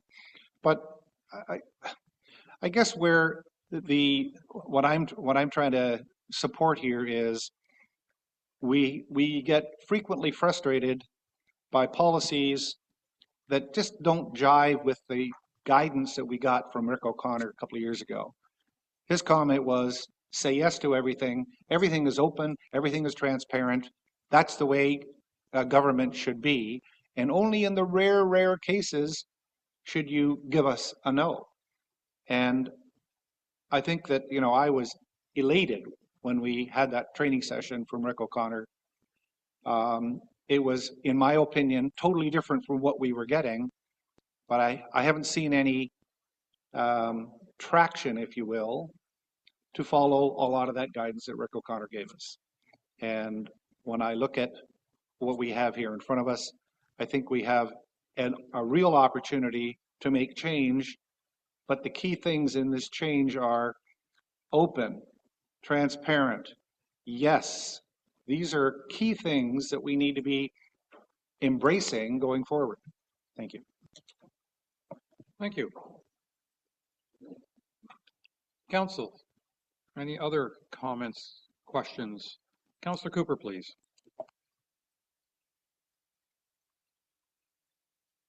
I'm sorry if this sounds lazy, but ditto. Thank you. Thank you. Councillor Predko, please. Thank you, and through you, Chair. So just a couple of comments and observations. I think there's a few different things in this one report, so it's hard to not have to speak to different points individually. One of the areas that we have in here is about the security policies, and especially with regards to decisions that are made about how our accounts are secured and managed for access, and then other things that we can do with Outlook and email in general. My observation is that, and it has been in the past, that the experts in security are making policies for us. The business needs to provide their feedback on whether or not they support or don't support those policies, because they're interfering with their ability to do their basis, interfering with their ability to do their jobs. And I think if the security gets to a point where it becomes more difficult to do certain things, then there needs to be a discussion as to how to rationalize and mitigate the risks that security has identified. So, I support our acceptable use policy, which includes a lot of the security provisions in there, but we do have a lot of security settings and practices that aren't documented, and that's where my opinion would be that we need to have a more thorough listing of what is being done as a security to protect the integrity of our email and our accounts and the files within the township's purview and systems. I know that there's a number of small changes that have pushed through in Outlook over the last year that have made it more cumbersome to work through and to be able to communicate with constituents. And it would be good to have the opportunity to talk to staff and security experts as to why they're being implemented, and have them provide workarounds for things that we can do. So I'm sure many people have noticed you can't copy and paste from Outlook with your township email. there's problems attaching files using your work email to send to constituents from your phone. And these are things that I don't think staff experience because they work within the Windows environment, within the domain that is under the control of their account all day long. So they can attach files, they can do copy and pasting within the system. But for counselors who only have a very small window, I think we do have some challenges that we just need an opportunity, I think, to work with the security staff to make sure that it is rationalized. But I think at the end of the day, the policy for security needs to be made by the township staff, because council, we're not experts. We're just users that are inconvenienced and we're having difficulty doing things. So this needs to be, I think, a little bit more communicated and collaborative than we currently have. But I think things are in the right direction. I just think we need, just like having forms or transparency on how to unlock your account when you're in travel, I think we just need to have more communication and more guidance in terms of what's going on behind the scenes. The other issue in terms of assistance or third parties, I can appreciate both sides of the argument. I don't have a personal assistant and I don't share township email or communications with anybody else on my behalf. But I would be interested in learning how other municipalities do achieve this. Are the people who are assistants, are they technically, what kind of roles do they have within a municipality to be able to be assured that they are abiding by the code of conduct and other measures? So I would like to learn more about that. And on the communication side, it will be nice to know what's going on with customer satisfaction. I think it is very difficult to infer response times by analyzing email automatically. There might be a response from a constituent that is, thank you very much, and you're doing a great job. And I don't think staff needs to reply, you're welcome. So we need to kind of understand really where the problems are, and surveys with residents and with counselors is probably a very good start. But I would say that I have seen a marked improvement over the last year and a half, 2 years, compared to when I first started on council. There was probably a number of instances where emails were not replied to and you had to follow up and chase them. And I have not experienced any of that, definitely in 2025. And I'm hoping that we can just progress with that. And if we can get some metrics and measuring systems in place to confirm that and provide guidance for going forward on how to improve, that would be great. But I think I don't see that as a major problem today, but I would love to see improvements always in customer satisfaction. Thank you. Thank you. Councillor Jarvis.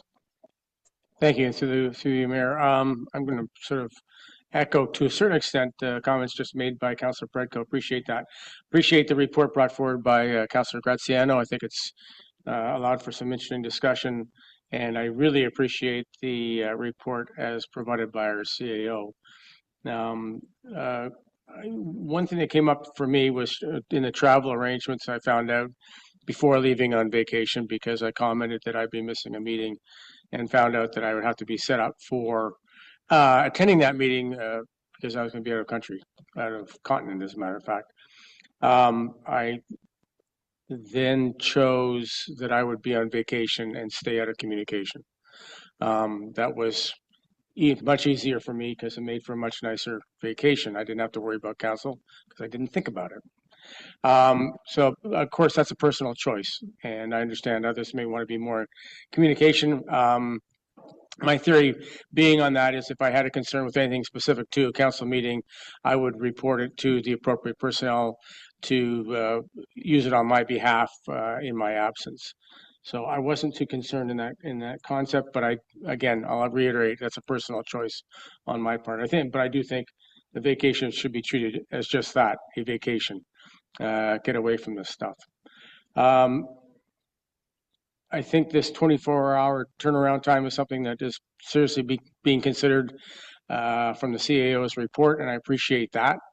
I do have a question, though, and this reflects what happens with councils that represent larger constituencies, and I'll use Toronto as an example, where councillors have staff.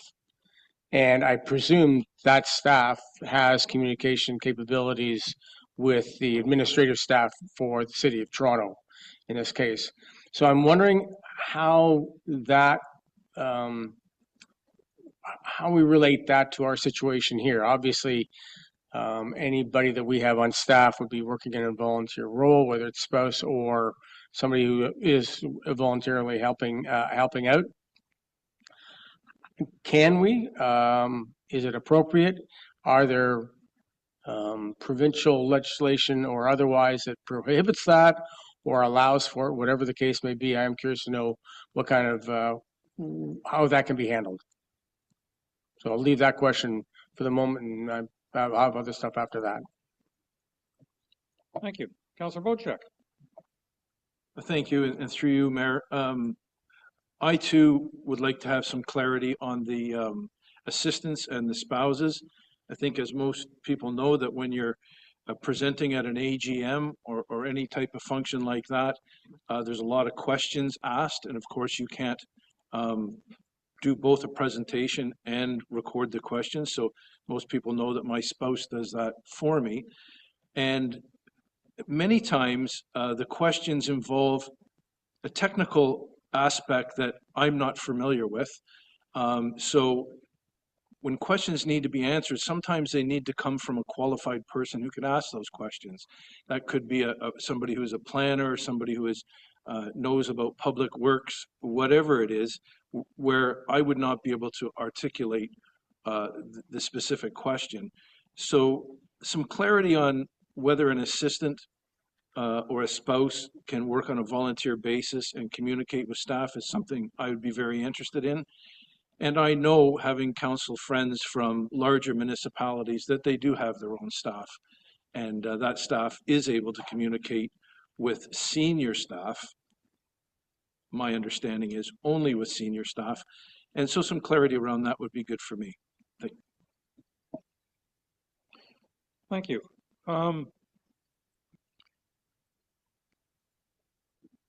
I guess I have a couple different thoughts on this. One is I find computer security a pain in the ass. And I really wish we didn't have to go through it. Having said that, I really am hopeful that all the efforts of our IT staff and support of that is successful in keeping those bleepity bleeps out. It is,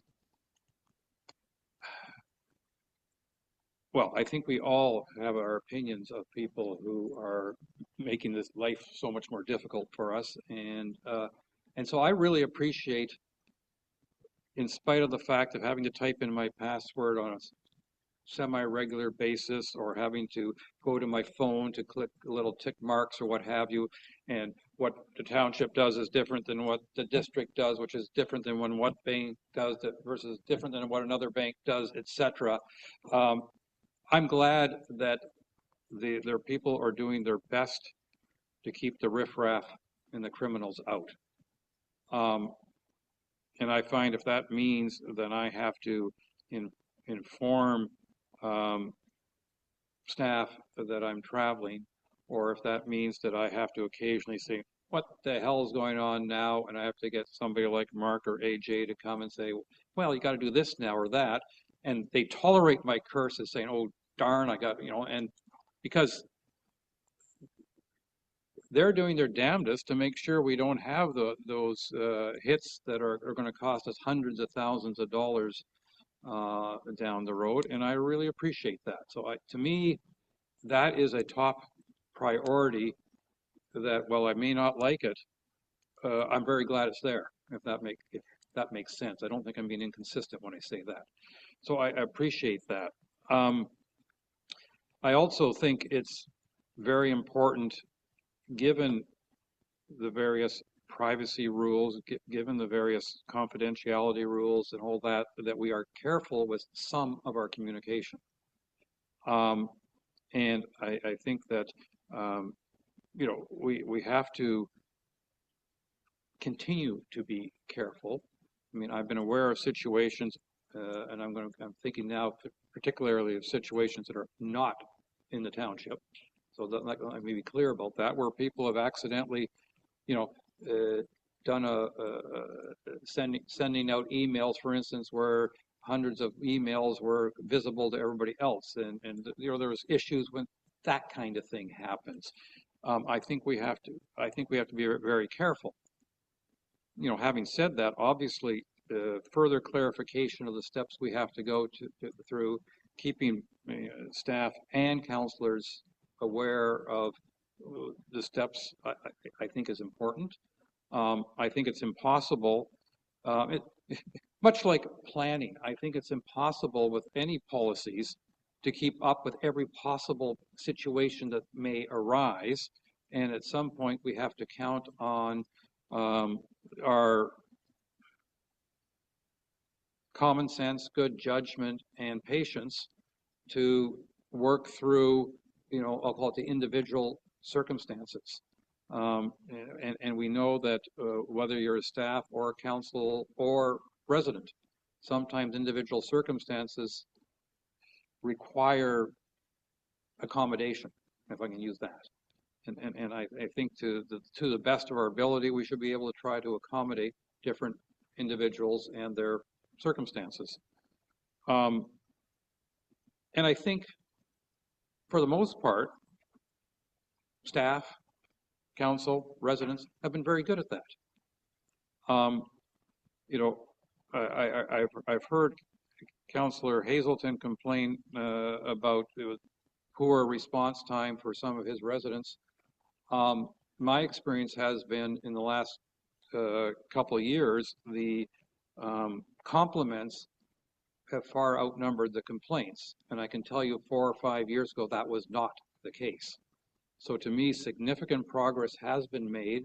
And I think we have to balance that, because I also realize that residents are more likely to complain than compliment, because that's human nature. If something is bothering us, we let others know.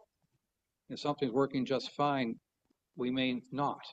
And you know, I think we have to take that. And it's one of the reasons that, frankly, that I really appreciate going out to the various AGMs and other gatherings and hearing from residents, because in those conversations, yes, sometimes people come up to me and complain, but sometimes they come up and say, well, thank you, I have nothing to complain about right now. And I appreciate that. And you may say I'm going off tangent, but I don't think I'm entirely going off tangent, because I think we all realize that, you know, we work around things. We have to make compromises. We have to adjust as we go along.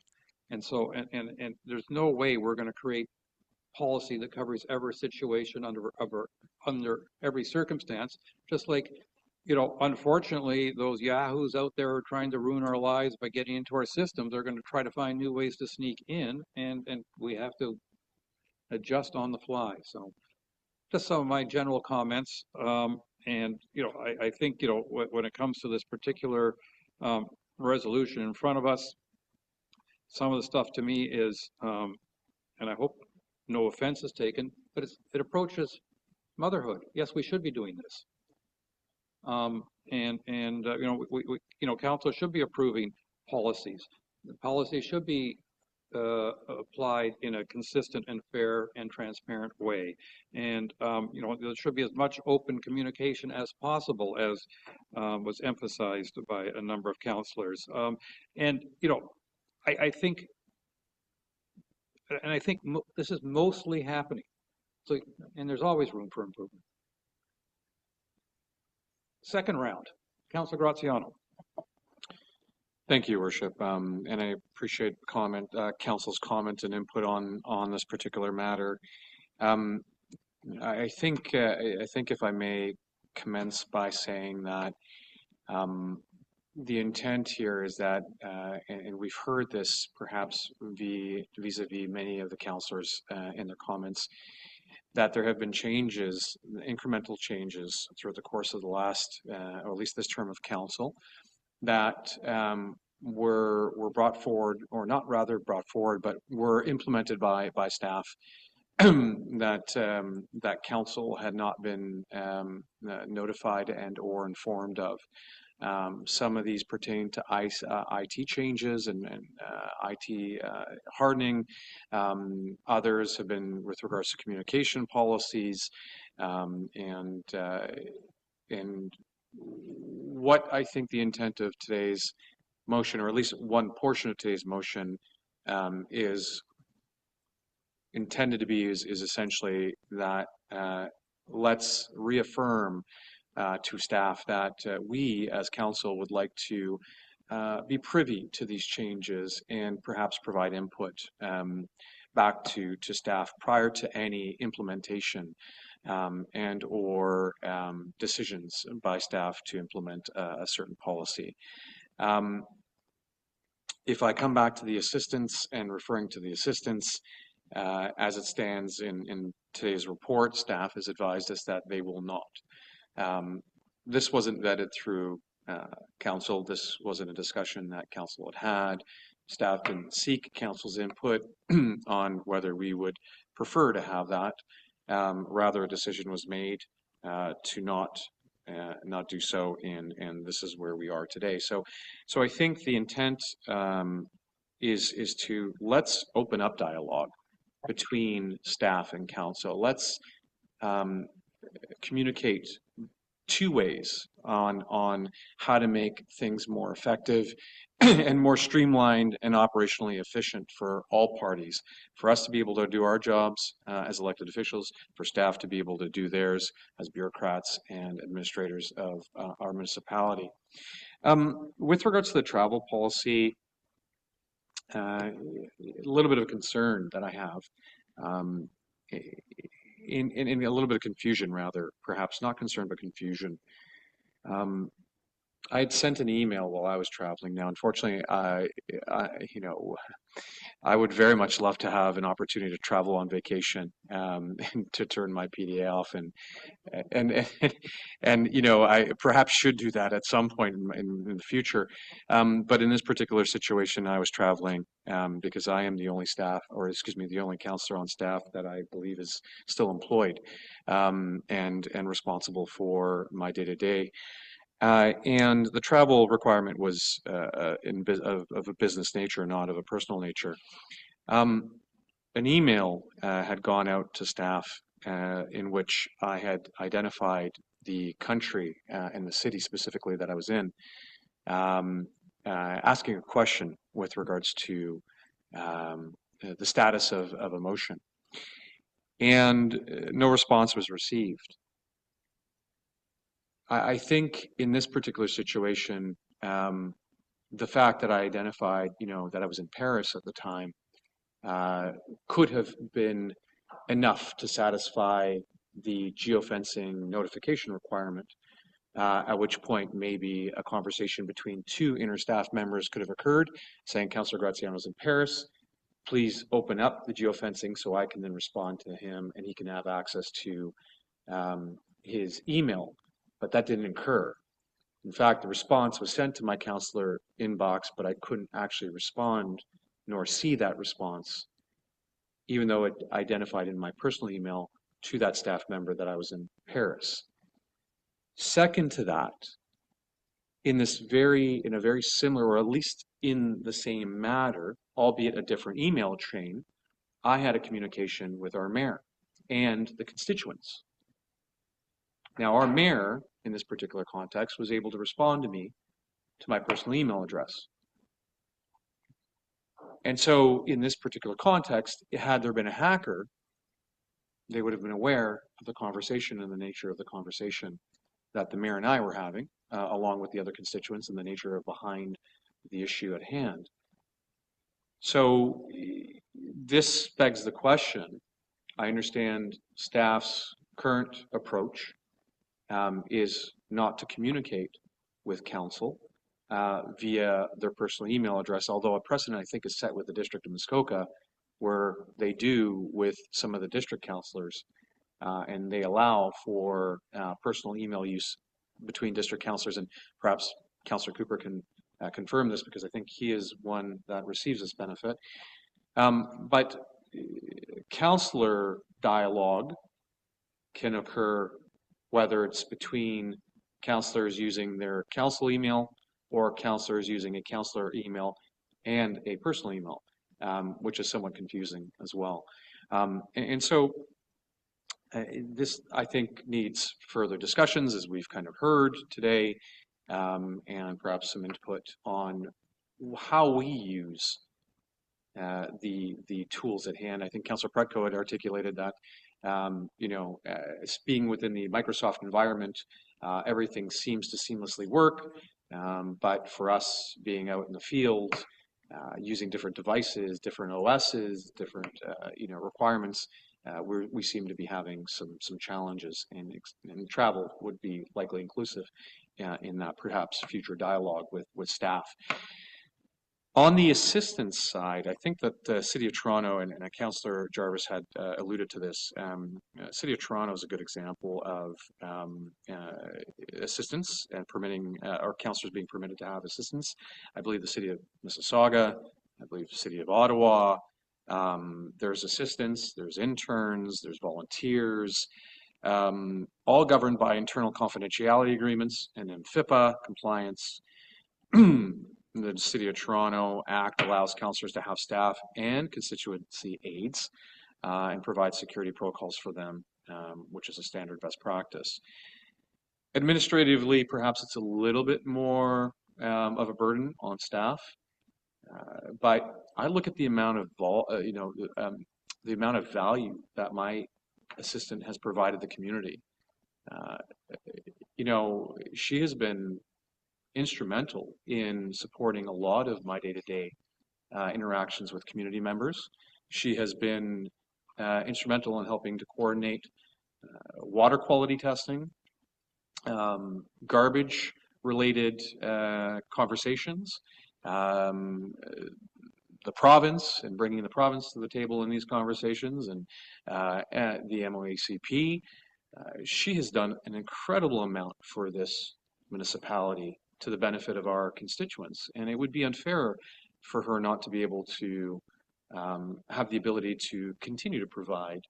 And now she's doing it at no cost to this municipality, no cost to anyone here. She's not asking for any fees or anything along those lines. She just wants to see this municipality thrive and our constituencies, or excuse me, my constituents be served, as well as those other councillors that have benefited from her assistance and her volunteerism.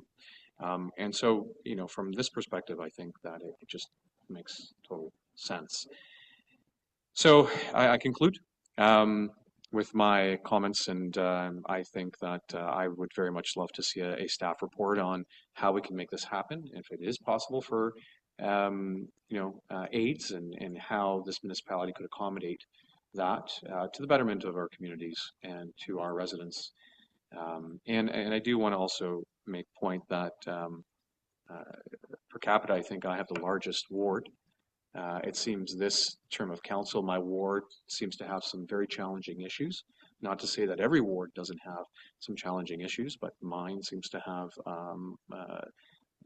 quite a few, and perhaps that's reflective of the fact that I do have a large population within my ward, and of course with that comes bigger challenges. And considering that, maybe my responses and the demand on my attention is a little bit greater than others, and could support the need for an assistant at times. So I conclude, and thank you. Thank you. Councillor Cooper.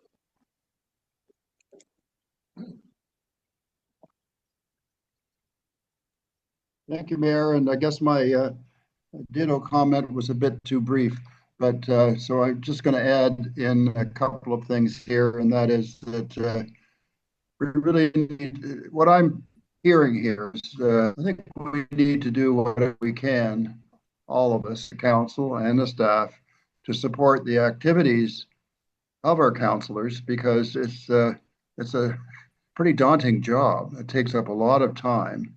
I know the pay is massive, but I do think that it would be helpful if do everything that we can to facilitate what I would call making our counselors accessible to our constituents, that there's full transparency, openness.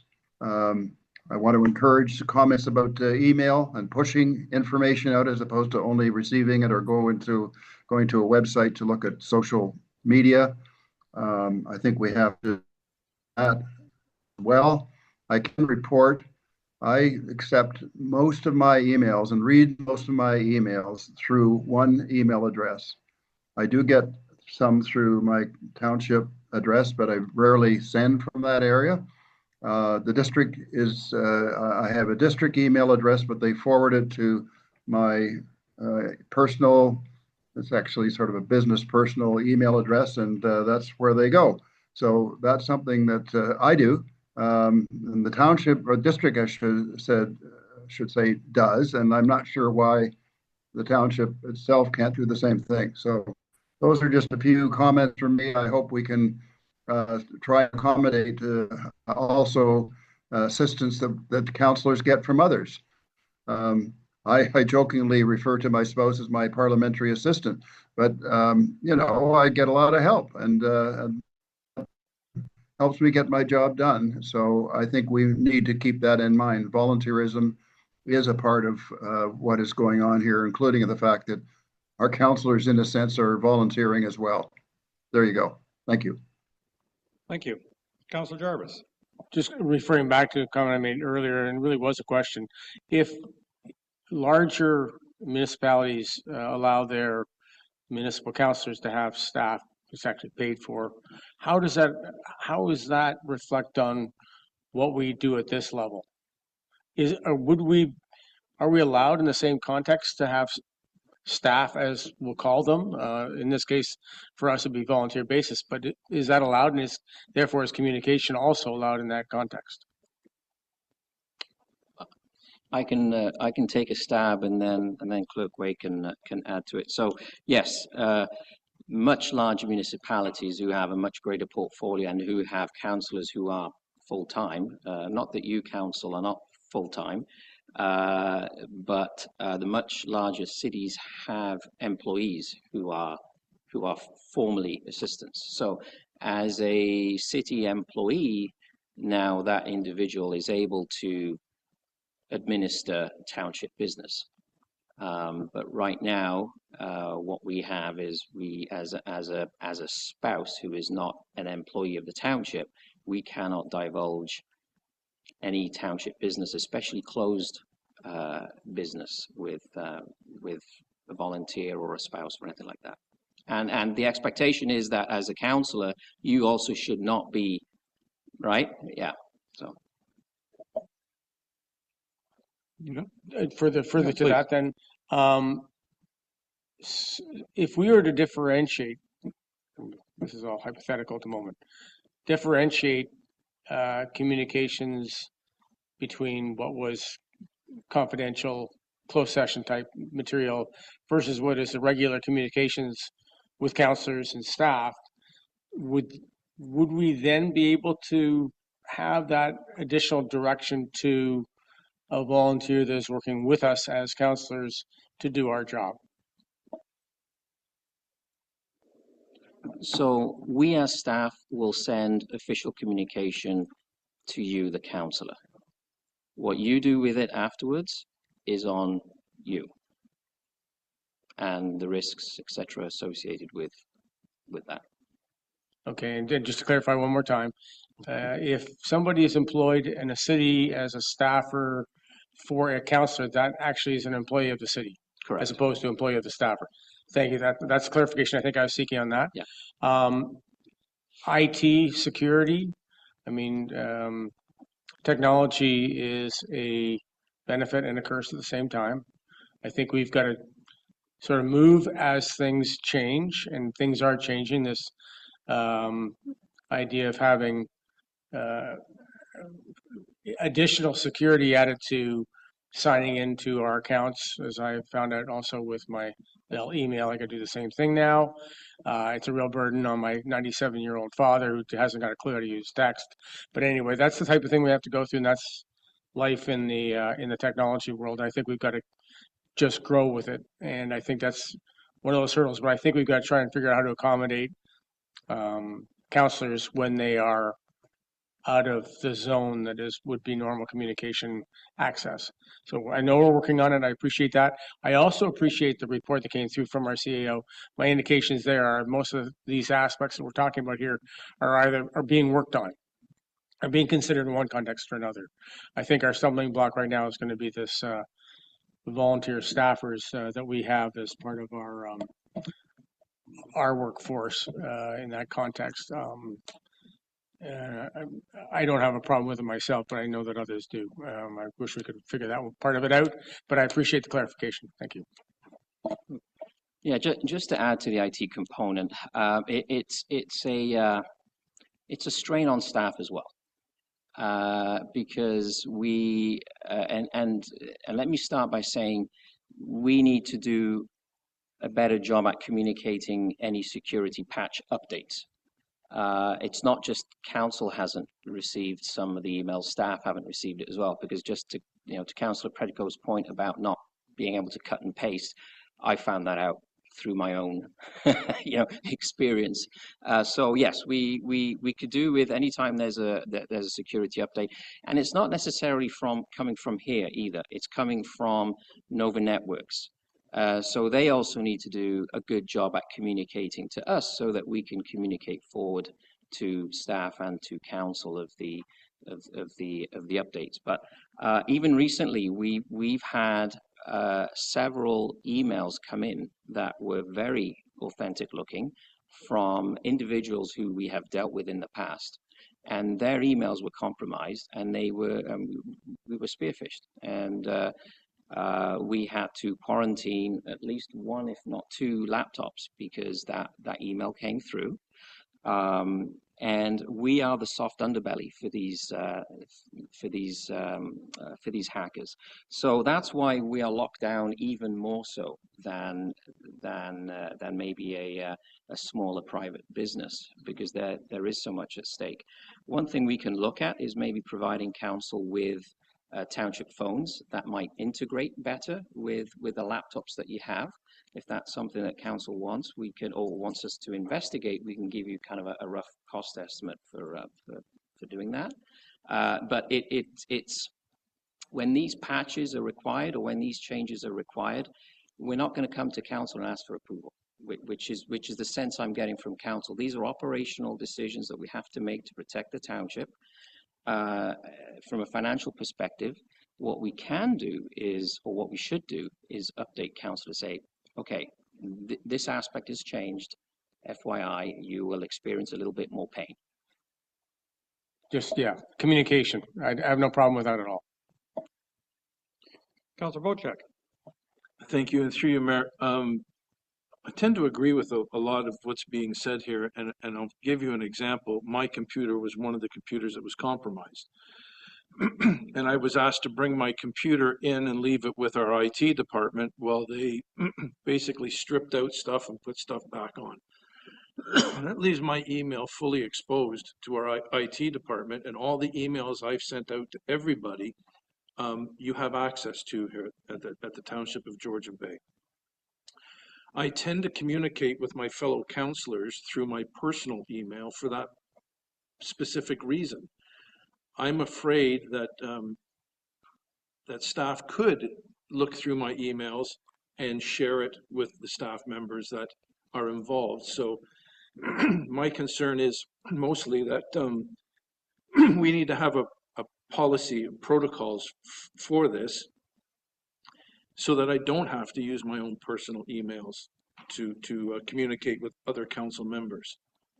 Because generally, I'm afraid that in some circumstances, when I have to surrender my laptop for 24 hours or 48 hours, You have access to everything that was on my laptop, and that scares me. The other thing is, sometimes we share between counselors on our personal emails, but we're attaching things that come from this township because we want to reference those things. Could be from our fire department, from our building department, or whatever. Now we've taken confidential emails from staff members and shared them through our personal emails. So a little more clarity on the policies and maybe some changes to the protocols could be forthcoming to assure us that we are not, as counselors, exposed to others looking at our PCs and getting the information off there. I don't know if you have the ability remotely to go into our emails and look at what we're talking about, because I know other companies can do that, because these computers belong to you, the Township of Georgian Bay.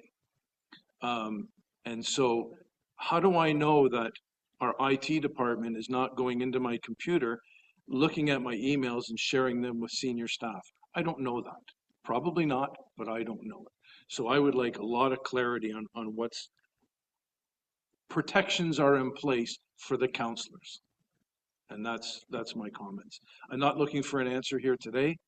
I'm just stating the general fear of what I have of what staff does with our personal information. Okay, so I think it'll all come out in the end. That's what COW is for.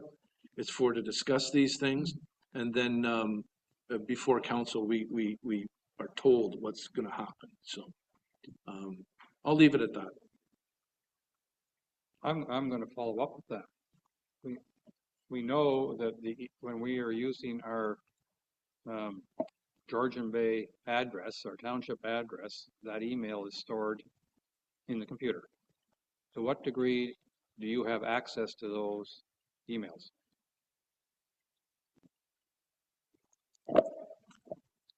Through you, the mayor. In theory, the technicality is that it's a township email, it's a township device. The email is being stored there, but there has to be an official request that follows the IT policy that goes through all the respective parties to get that applied. If you're concerned about my morals and ethics, that's a different story, that I'm going to take your computer and go through it. That's quite the opposite of what we do. I barely have time to go through my own emails, so we'll just leave it at that. But when we're taking a computer, in that case, to wipe it, that's exactly what we're doing. We're not booting it up. We're not going into it. It's getting factory wiped before it touches the network. But at the end of the day, these are township emails. The corporation owns all of our emails, all of our devices. All the work you do on these devices are owned by the township. Just for clarification, I have zero issue with your morality or your, that wasn't meaning to suggest that at all, but I think it's important that we understand Absolutely. that when we're using township email address, those are, I'll call it public record, even if it's not readily accessible. And I have no issue with that. I mean, some of my emails may be a little embarrassing because I haven't worded them very carefully, but I have no issue that at some point down the road, somebody may be accessing some of those emails. But it would be under the same stipulations as an FOI request, yeah. Right? That's when something like that comes into play. All staff emails, council emails, any email that comes to the township for something like that to happen an investigation, there has to go through all the proper channels. There has to be approval emails and signatures and all that good stuff to ever access someone else's inbox. Did you have another?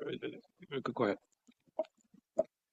In a similar fashion to what our mayor has just said, my emails can be sought and can be delivered. And a typical example of that is under an integrity commissioner investigation, my emails are sent to her, and everything I said in those emails that I thought was going to be between a staff member and myself, all of a sudden is used. So obviously, other than myself, somebody has gained access to my emails and shared them with the integrity commissioner. that's all part and parcel to what we're talking about here. And I think counselors need clarity on what your access is, how it will be used, and even furthermore, whether it's an invasion of privacy. And so, once again, I'm afraid of some of the things that I write in emails are put out in the public or put to an integrity commission or anybody else with an FOI, police, whatever. The best advice I can give you coming from a township email that I received is that every single email you send, pretend like someone's reading it. And that's why we use our personal emails to communicate between each other so that that can't happen. That's what you do, as the CAO mentioned, after that email is sent to you, to your township email, and what you do with it is kind of beyond our control. It's similar like you have a car that can go 200 kilometers an hour. If you're not following the speed limit, just because the car can do it, doesn't mean you're allowed to do it. Right? So that's where it comes back to you with the policies in place, whether it's communications, IT policy, anything the township has in place, that's, you're held to that standard once you receive that communication. Okay, if I could follow that up. In some instances, counselors have a email address that isn't a township email address that I communicate with, that my understanding is it's forwarded to their counselor email address. One counselor in particular has 2 or 3 different emails that I can send information to, and they can respond to me from any one of those emails. So I don't know how all that works, but I should know how it all works. And that's a communication part between staff and our council. And perhaps council has to dictate to staff what they would like to see in the future. And I think that's some of the auspice behind this conversation. I think you can assume that if the email either comes to your township address or is sent from a township address, then it's in the database, if I can call it that, the computer at the township, and if somebody goes through the appropriate procedure, they can access it. If it goes from your personal address to my personal address, then the township cannot access it. Maybe a court order could, but let's hope we never go down that road. Yeah. I want to get practical for a moment. We have in front of us a drafted motion. In my opinion, we've had some very good discussion, and we've had some direction in a lot of that discussion. We've had staff respond that there are some things that they have to work on. My concern with the motion as it is drafted, there are a couple items here that I have concerns about. Whether or not we want to spend the time, call it editing this motion, or whether or not, and I'm looking to the mover and seconder, whether we want to have this discussion end with, I'll call it verbal direction that we've made, or if we want to edit it, because, for instance, just the very first line, be it resolved the council directs staff. This is committee of the whole, so it's not council, so we can't actually use that wording. And I think there's some other things, like we've asked staff to come back on a number of things. And so, for instance, here you have staff shall maintain open communication with councilors' designated assistants. Well, we've asked staff to come back with further commentary on options or lack of options and that sort of thing. So that's my concerns. I'm going to go back to the mover on that. Yeah, thank you. Through your worship, I think we can just simplify with regards to staff hearing our IT requests and seeking a way to really just make travel, make access, make our ability to review a little easier. I'm happy to defer to staff and they can come back and at a later point. with regards to the assistance side of Mhm. things, I'm wondering whether we can here today bring forward a motion to council that council approve Rick O'Connor's commentary on whether assistants are allowed or not. So that staff seek advice from someone such as Rick O'Connor on how he and the city of Ottawa have allowed their staff and or their councillors to have staff and what it's like. So if we can seek not necessarily a legal opinion, but Rick's opinion on this I think would be great. So is that possible? And to make an amendment, we can simplify by that. Yeah, I'm going to go to our CAO and our clerk in that regard. Please. Yeah, I'll defer to the clerk because again, I think Mr. O'Connor is talking about assistants who are employed by a municipality. That's where the small but significant difference comes in. So full-time council members, they have full-time municipal employees who then have the ability to act in that regard. So, but I'll defer to Ms. Way to add a little bit to that. Ms. Way.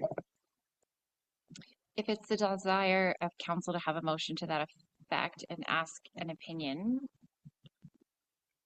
we can do that. I believe it would come out of the training budget for council to get that opinion done, and or your legal budget. I don't know if I want to convolute it in with the existing motion that's on the table, or if maybe that should be something like a separate motion on its own, because it's more of like a training opinion piece versus a direction to staff operational piece. Does that make sense? It does, and so perhaps we can just simplify by staff receiving information today from Cal and direction from Cal today. However, to our clerk's point, we create a second motion that will request that staff engage Rick O'Connor for his advice on whether municipalities, both large and small, can accommodate assistance, and if so, how. Because he was a city clerk, as well as I believe he's a lawyer, although his response may not be in the capacity of his law degree and or acting as a lawyer. Having both sides could benefit. I personally would be hesitant to name the consultants. I would like to get a report from staff. I mean, my personal opinion is I couldn't care less, but I don't want staff to be directed by council to do something that gets offside of regulations. So that's a personal opinion. And so to me, yeah, please.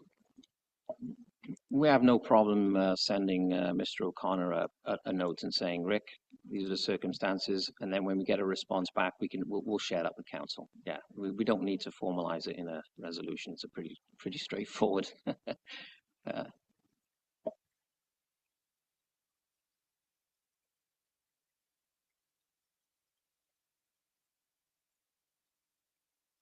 You're right. Sorry, Council Cooper.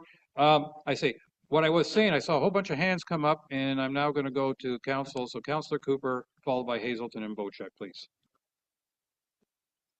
Thank you, and I just, Mayor, and I just wanted to encourage our CAO, if there is a call that's put into Rick O'Connor, who, as we know, is not only a clerk for the city, was the clerk for the city of Ottawa, but also head of their legal department at one point. And I think he could be pretty well qualified to answer this question. The question really is it against something in the Municipal Act to have somebody working with a councillor that isn't necessarily an employee? So the question that is asked is going to be important. If we say, can you only have people that are employed by the township as assistants or blah, blah, blah, I would like to know, where does it say in the Municipal Act that we can't consult with volunteers and have them work with us?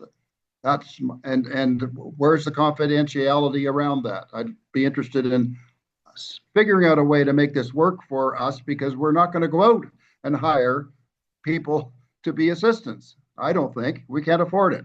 So we've got to figure out a way to make it work for us. And I hope that's the spirit of the questioning. Thank you. Thank you. Councillor Hazelton. Question to the clerk, how would you reword the first line of the resolution? The mayor suggested he didn't like it be a result that council direct staff. So what would you say instead?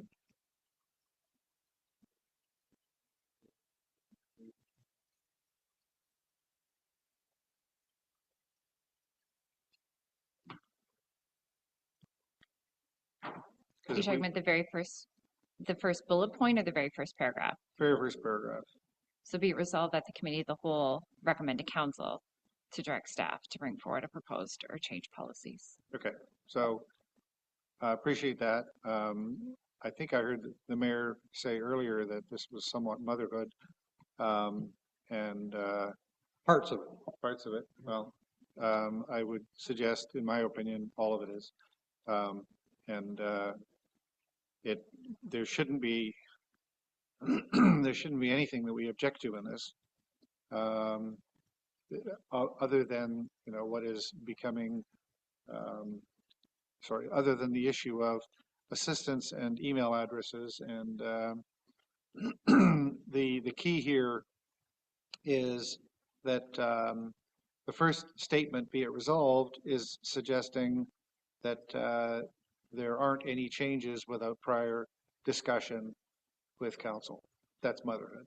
The next part is that until such new policies are reviewed and approved, that staff do what is already documented, which to me is motherhood.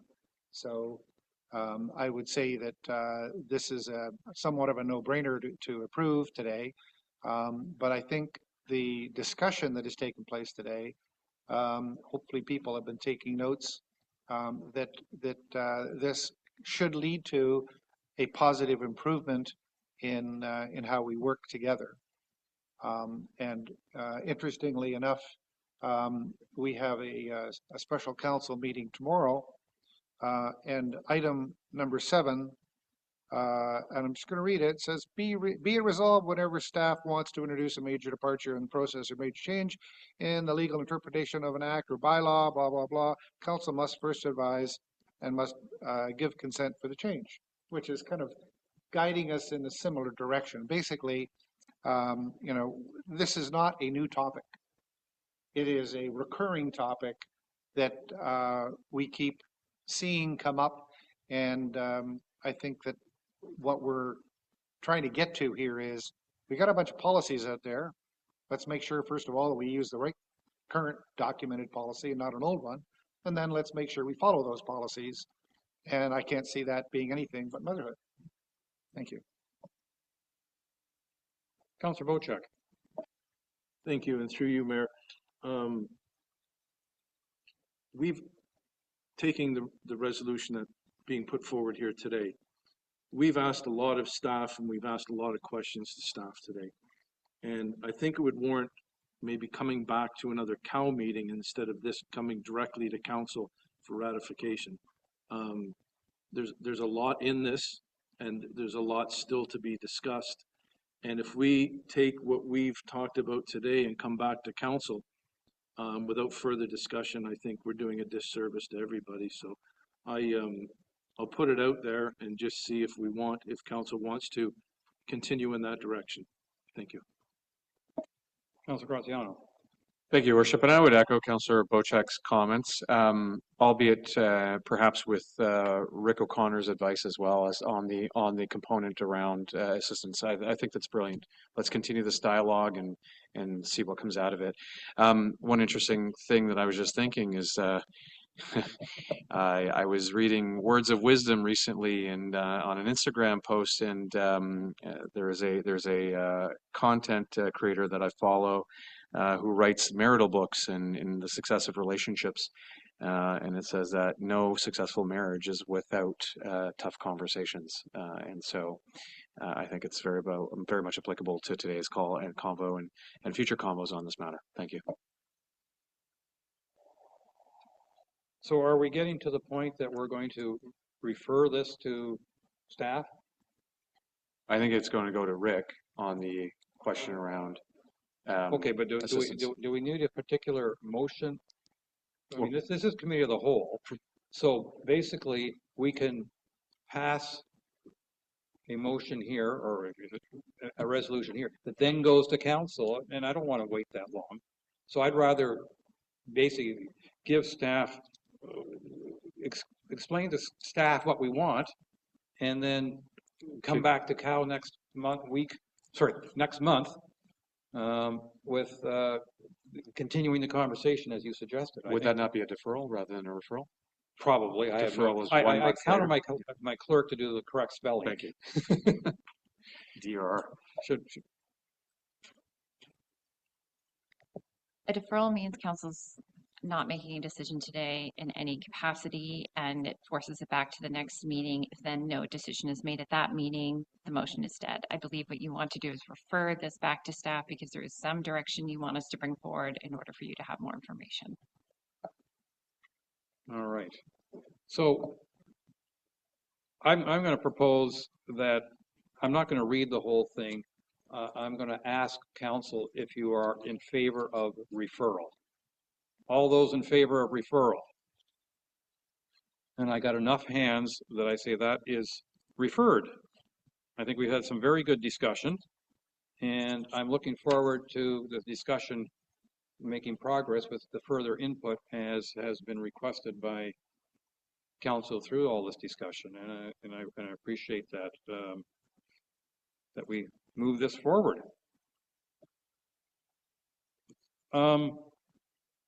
We have one other item of new business, and that is from Councillor Predko, camping on public land. Councillor Predko. Thank you. And through you, Your Worship, this report is brought forward with the issue with lakeside collection coming up in the township. There has long been concerns about unmonitored, uncontrolled camping on many of our inland lakes, and even on some of the outer bay areas, where campers in particular are able to camp anywhere they want on Crown land and using the township shore road allowance. And in many cases, the campers are excellent visitors to our township. When I was a kid, I went to camp on Beausoleil Island, and we every summer went through McCrae Lake to 6 Mile Lake to Gibson Lake to Go Home Lake, through and around the bay and Cognachine areas.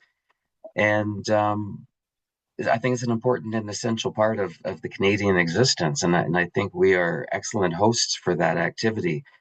But the problem arises where campers no longer will have a place to put their garbage when they leave, because they are not allowed to put garbage into the receptacles for the lakeside collection. And on top of which, we have the concerns then that campers will leave their garbage at their campsites, along our roads, and basically in the parking lot. On top of that, while we do have great campers, we also have campers who bring chainsaws and cut down their own firewood.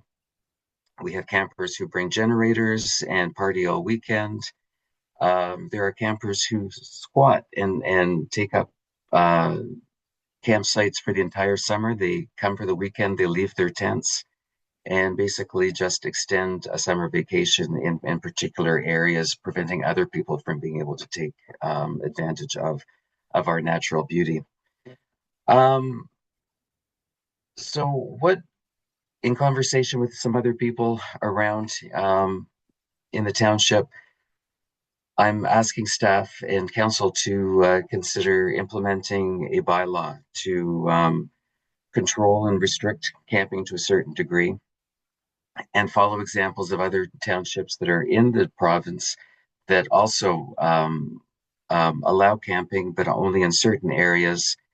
And in effect, what they are doing is setting up campsites very similar to 6 Mile Lake or other provincial parks, where people would be able to online reserve a camping spot for a set number of days. Camps and nonprofits would be able to use these campsites on a registered basis. And I'm hoping that the township could get into an agreement with the district. These campers have a residency permit for the time that they're in the township, and they would be able to use Lakeside Collection and other district waste facilities so that we don't have the problem of garbage all over the backwoods and parking lots and roads. I think the restriction on camping on areas like McRae Lake and Go Home Lake, and even around some places on 6 Mile and Gibson, would decrease some of the parking issues that we have along the township as well, because we would have fewer campers and less demand on those campsites, and especially on the illegal parking areas. I also wanted to just mention that one of the other concerns, obviously, with overcamping is human waste in the environment and along our lakes. By registering, we would maybe be able to have enough revenue to install thunderboxes or other kind of human waste facilities at designated camping areas that the township identified. So overall, what we're hoping, or what I'm hoping to suggest, is a method that we can start to regulate something that may become out of control and has been out of control in different areas. Some of the campers that we get on our inland lakes are people who have been banned from provincial parks, and they don't have another option. So we already know they're not necessarily the best actors.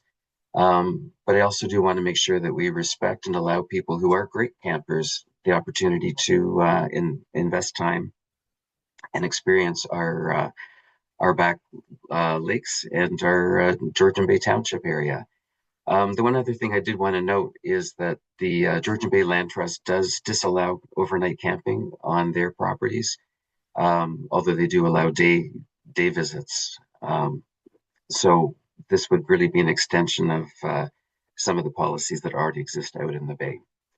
I'm happy to open up the discussion, and if anybody has questions for me, I'm happy to answer them as well.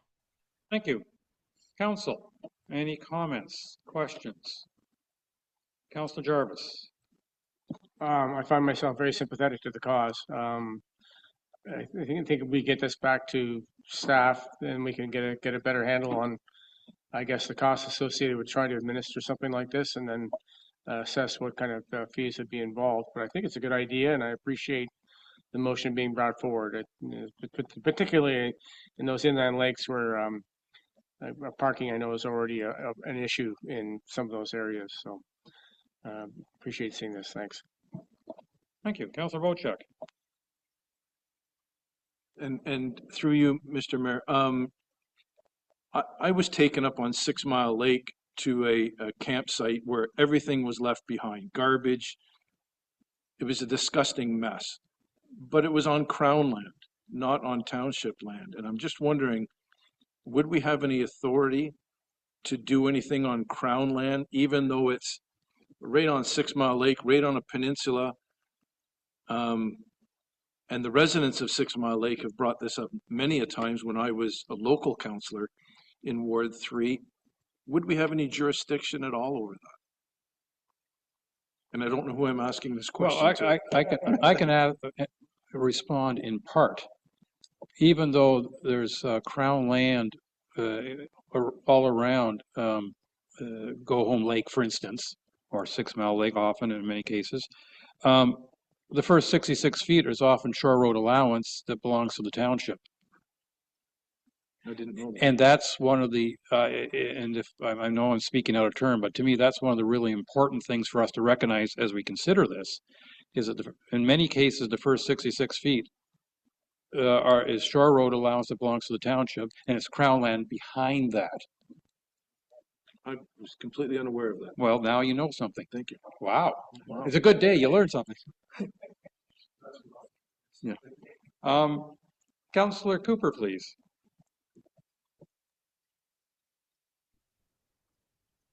Thank you, Mayor. Just a point of clarification with respect to the thousands of acres of the Georgian Bay Land Trust out on Georgian Bay. They are available, some of those properties, very few of them, are available for visitation only during the day. And most of the land is not accessible, not available.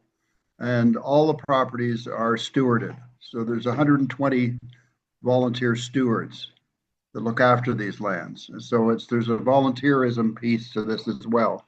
So I don't know, as far as the rest of it, I just thought I'd sort of put that in context. That's how things get looked after with respect to the land trust.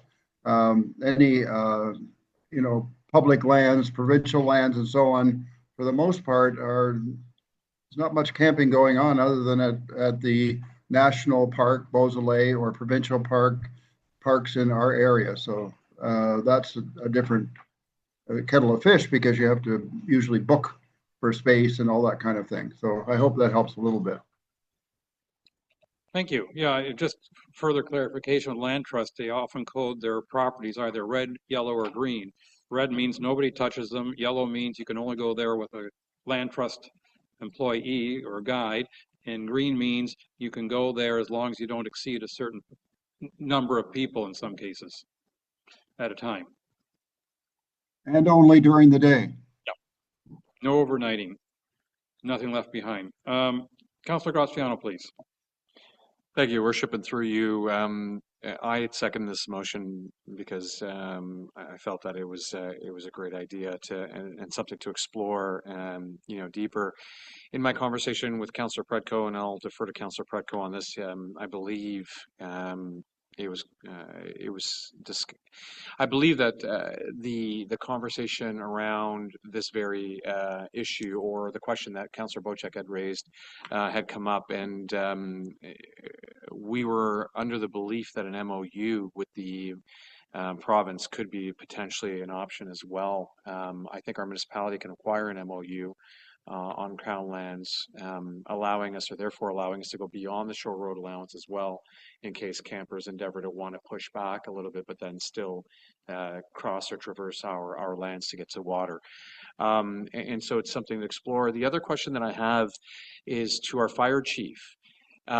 If this were to be a possibility and be realized, could we not demand as part of the fee a fire permit request and requirement as well? So the person renting the Crown land or the camping ground would not only have to pay the fee for the camping ground, but then also acquire a burn permit should they wish to burn, and having to review our requirements and our burn requirements and what's allowed and what's not allowed on in and around our lakes in our municipality.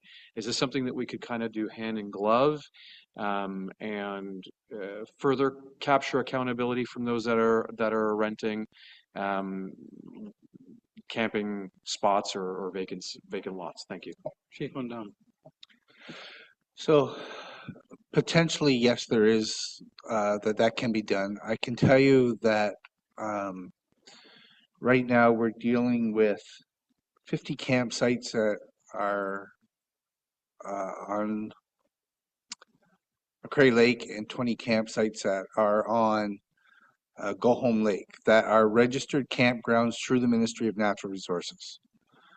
We had a program that we were going out and looking at those campsites on a weekly, weekend basis type of thing.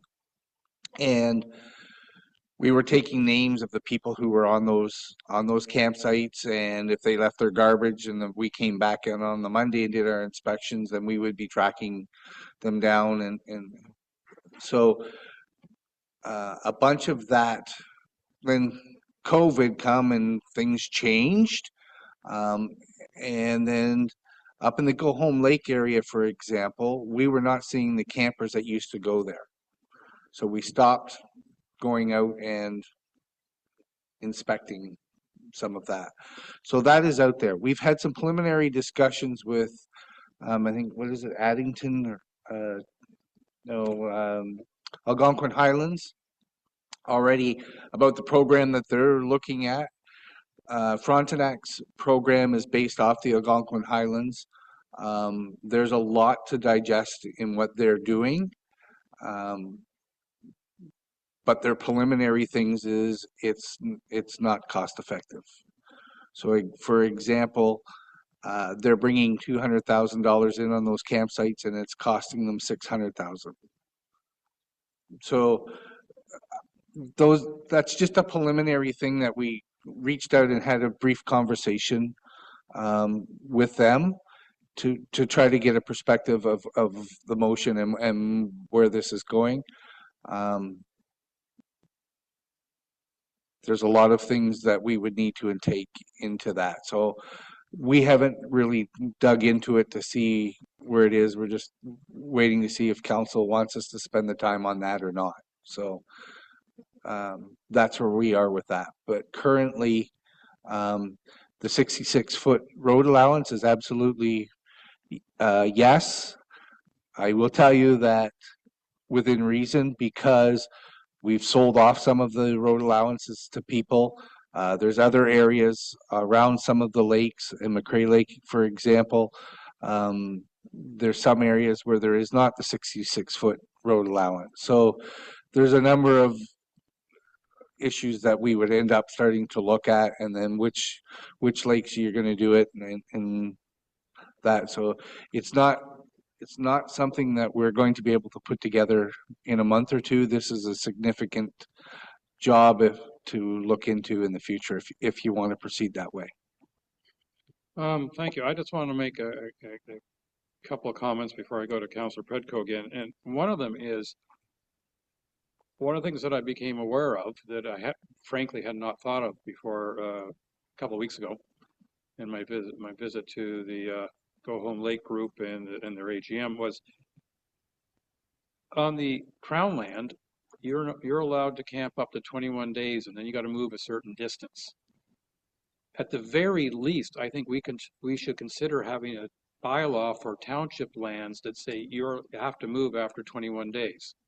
And the reason I say that is, A, I'd like to be consistent with the Crown land, and B, we know there are in a few cases squatters who set themselves up and are basically there all summer.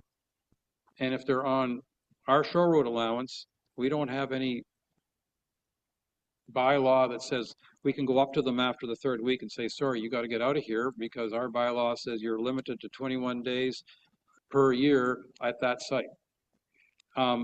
So to me, what Councillor Predko's put in front of us, I think is well worth considering. I think even for me, it's quite a leap to think that we're now going to charge camping fees for designated sites and all that stuff. And maybe we should go there and maybe we shouldn't. But I also think we should consider partway steps as alternatives. In other words, not just come back with an all or nothing option.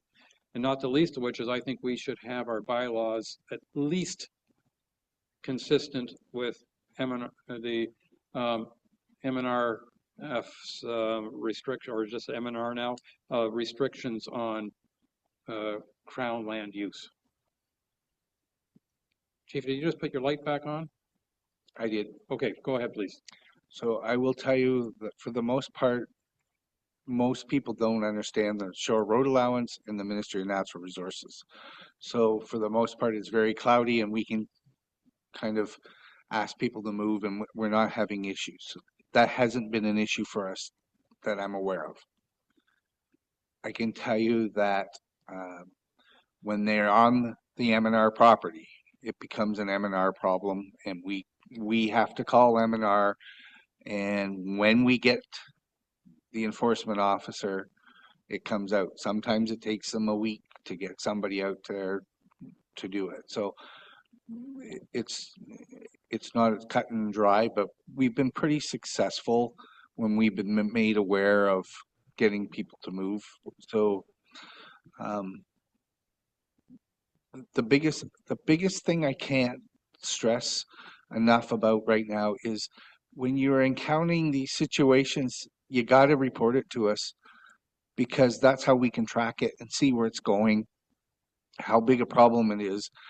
And that's the biggest piece. And please, it's a process of we can't react to hearsay. We have to react to, we've got a complaint, we have an individual, and we can now go out and do it. So I thought we were finally okay with McCrae Lake, but obviously if there's still some issues out there, then let's work towards getting to the bottom of it. No, and what's most recently come up is Go Home Lake, and some residents' awareness that certain people are squatting on what they believe is shore road allowance all summer, and not doing a very responsible job of it. So we were made aware of that, I believe yesterday, that was come to our attention. We've already planned for bylaw to go out, take some pictures, and if we can start to see that that's the case, then we'll be calling our friends at M&R and documenting dates. Hey, thank you. Councillor Predko, back to you. Yeah, thank you.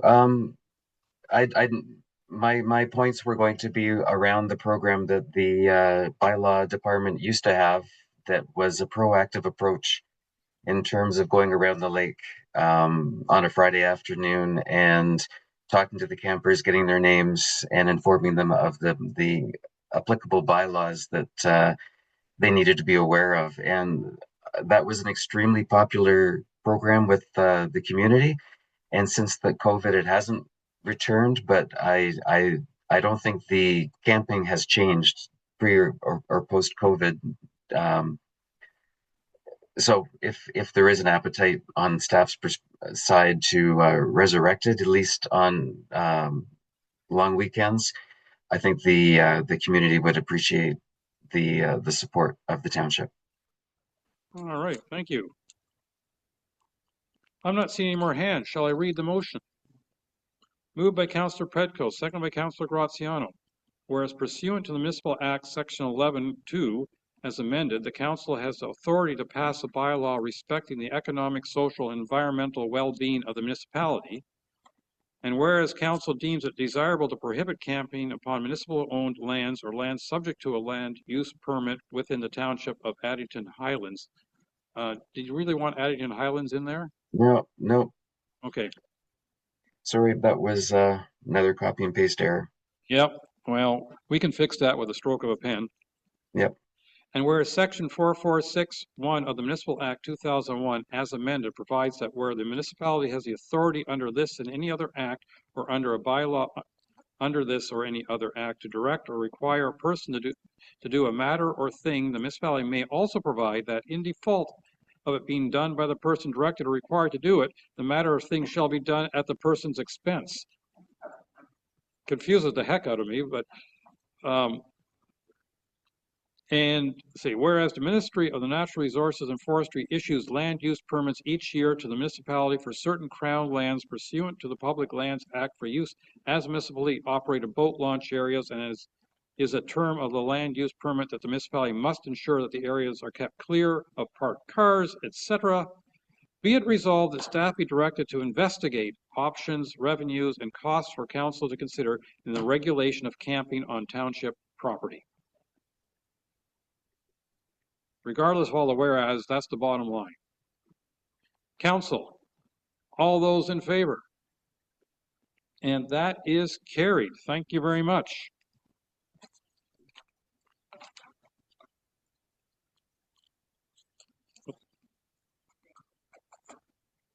Do we need that at this point? Okay. We have a motion in front of us that basically says that we received a briefing note for considerations on the motion regarding roles of councillor staff interaction. So it's just a receive motion. So I'm going to say moved by Councillor Bocek, seconded by Councillor Jarvis. Be it resolved that Committee of the Whole receives this briefing note regarding considerations on the motion regarding roles and councillors and staff interactions for information. So it's just receiving his note. The note that CO Mariotti prepared in response to your motion. So we're just receiving it for information. We're not saying yay or nay. All those in favor? And that is carried. I consider that a formality. Moved by Councillor Cooper, seconded by Councillor Bocek. Be it resolved, the Committee of the Whole does now adjourn at 1:24 p.m. Councillor Hazelton.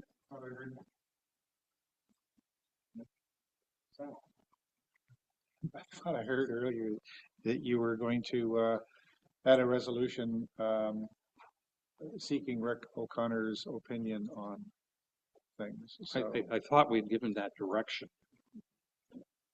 do we need a And we got the commitment from CEO Mariotti that he'd be reaching out. Okay. And so if he doesn't, we'll remind him. Be it resolved, the Committee of the Whole does now adjourn at still 1:24. Oh, just changed, 1:25 p.m. to reconvene on July 9th, 2025 at 9 a.m. That's tomorrow morning, or at the call of the chair. I don't think I'll call between now and then. All those in favor? We are now adjourned. Thank you very much.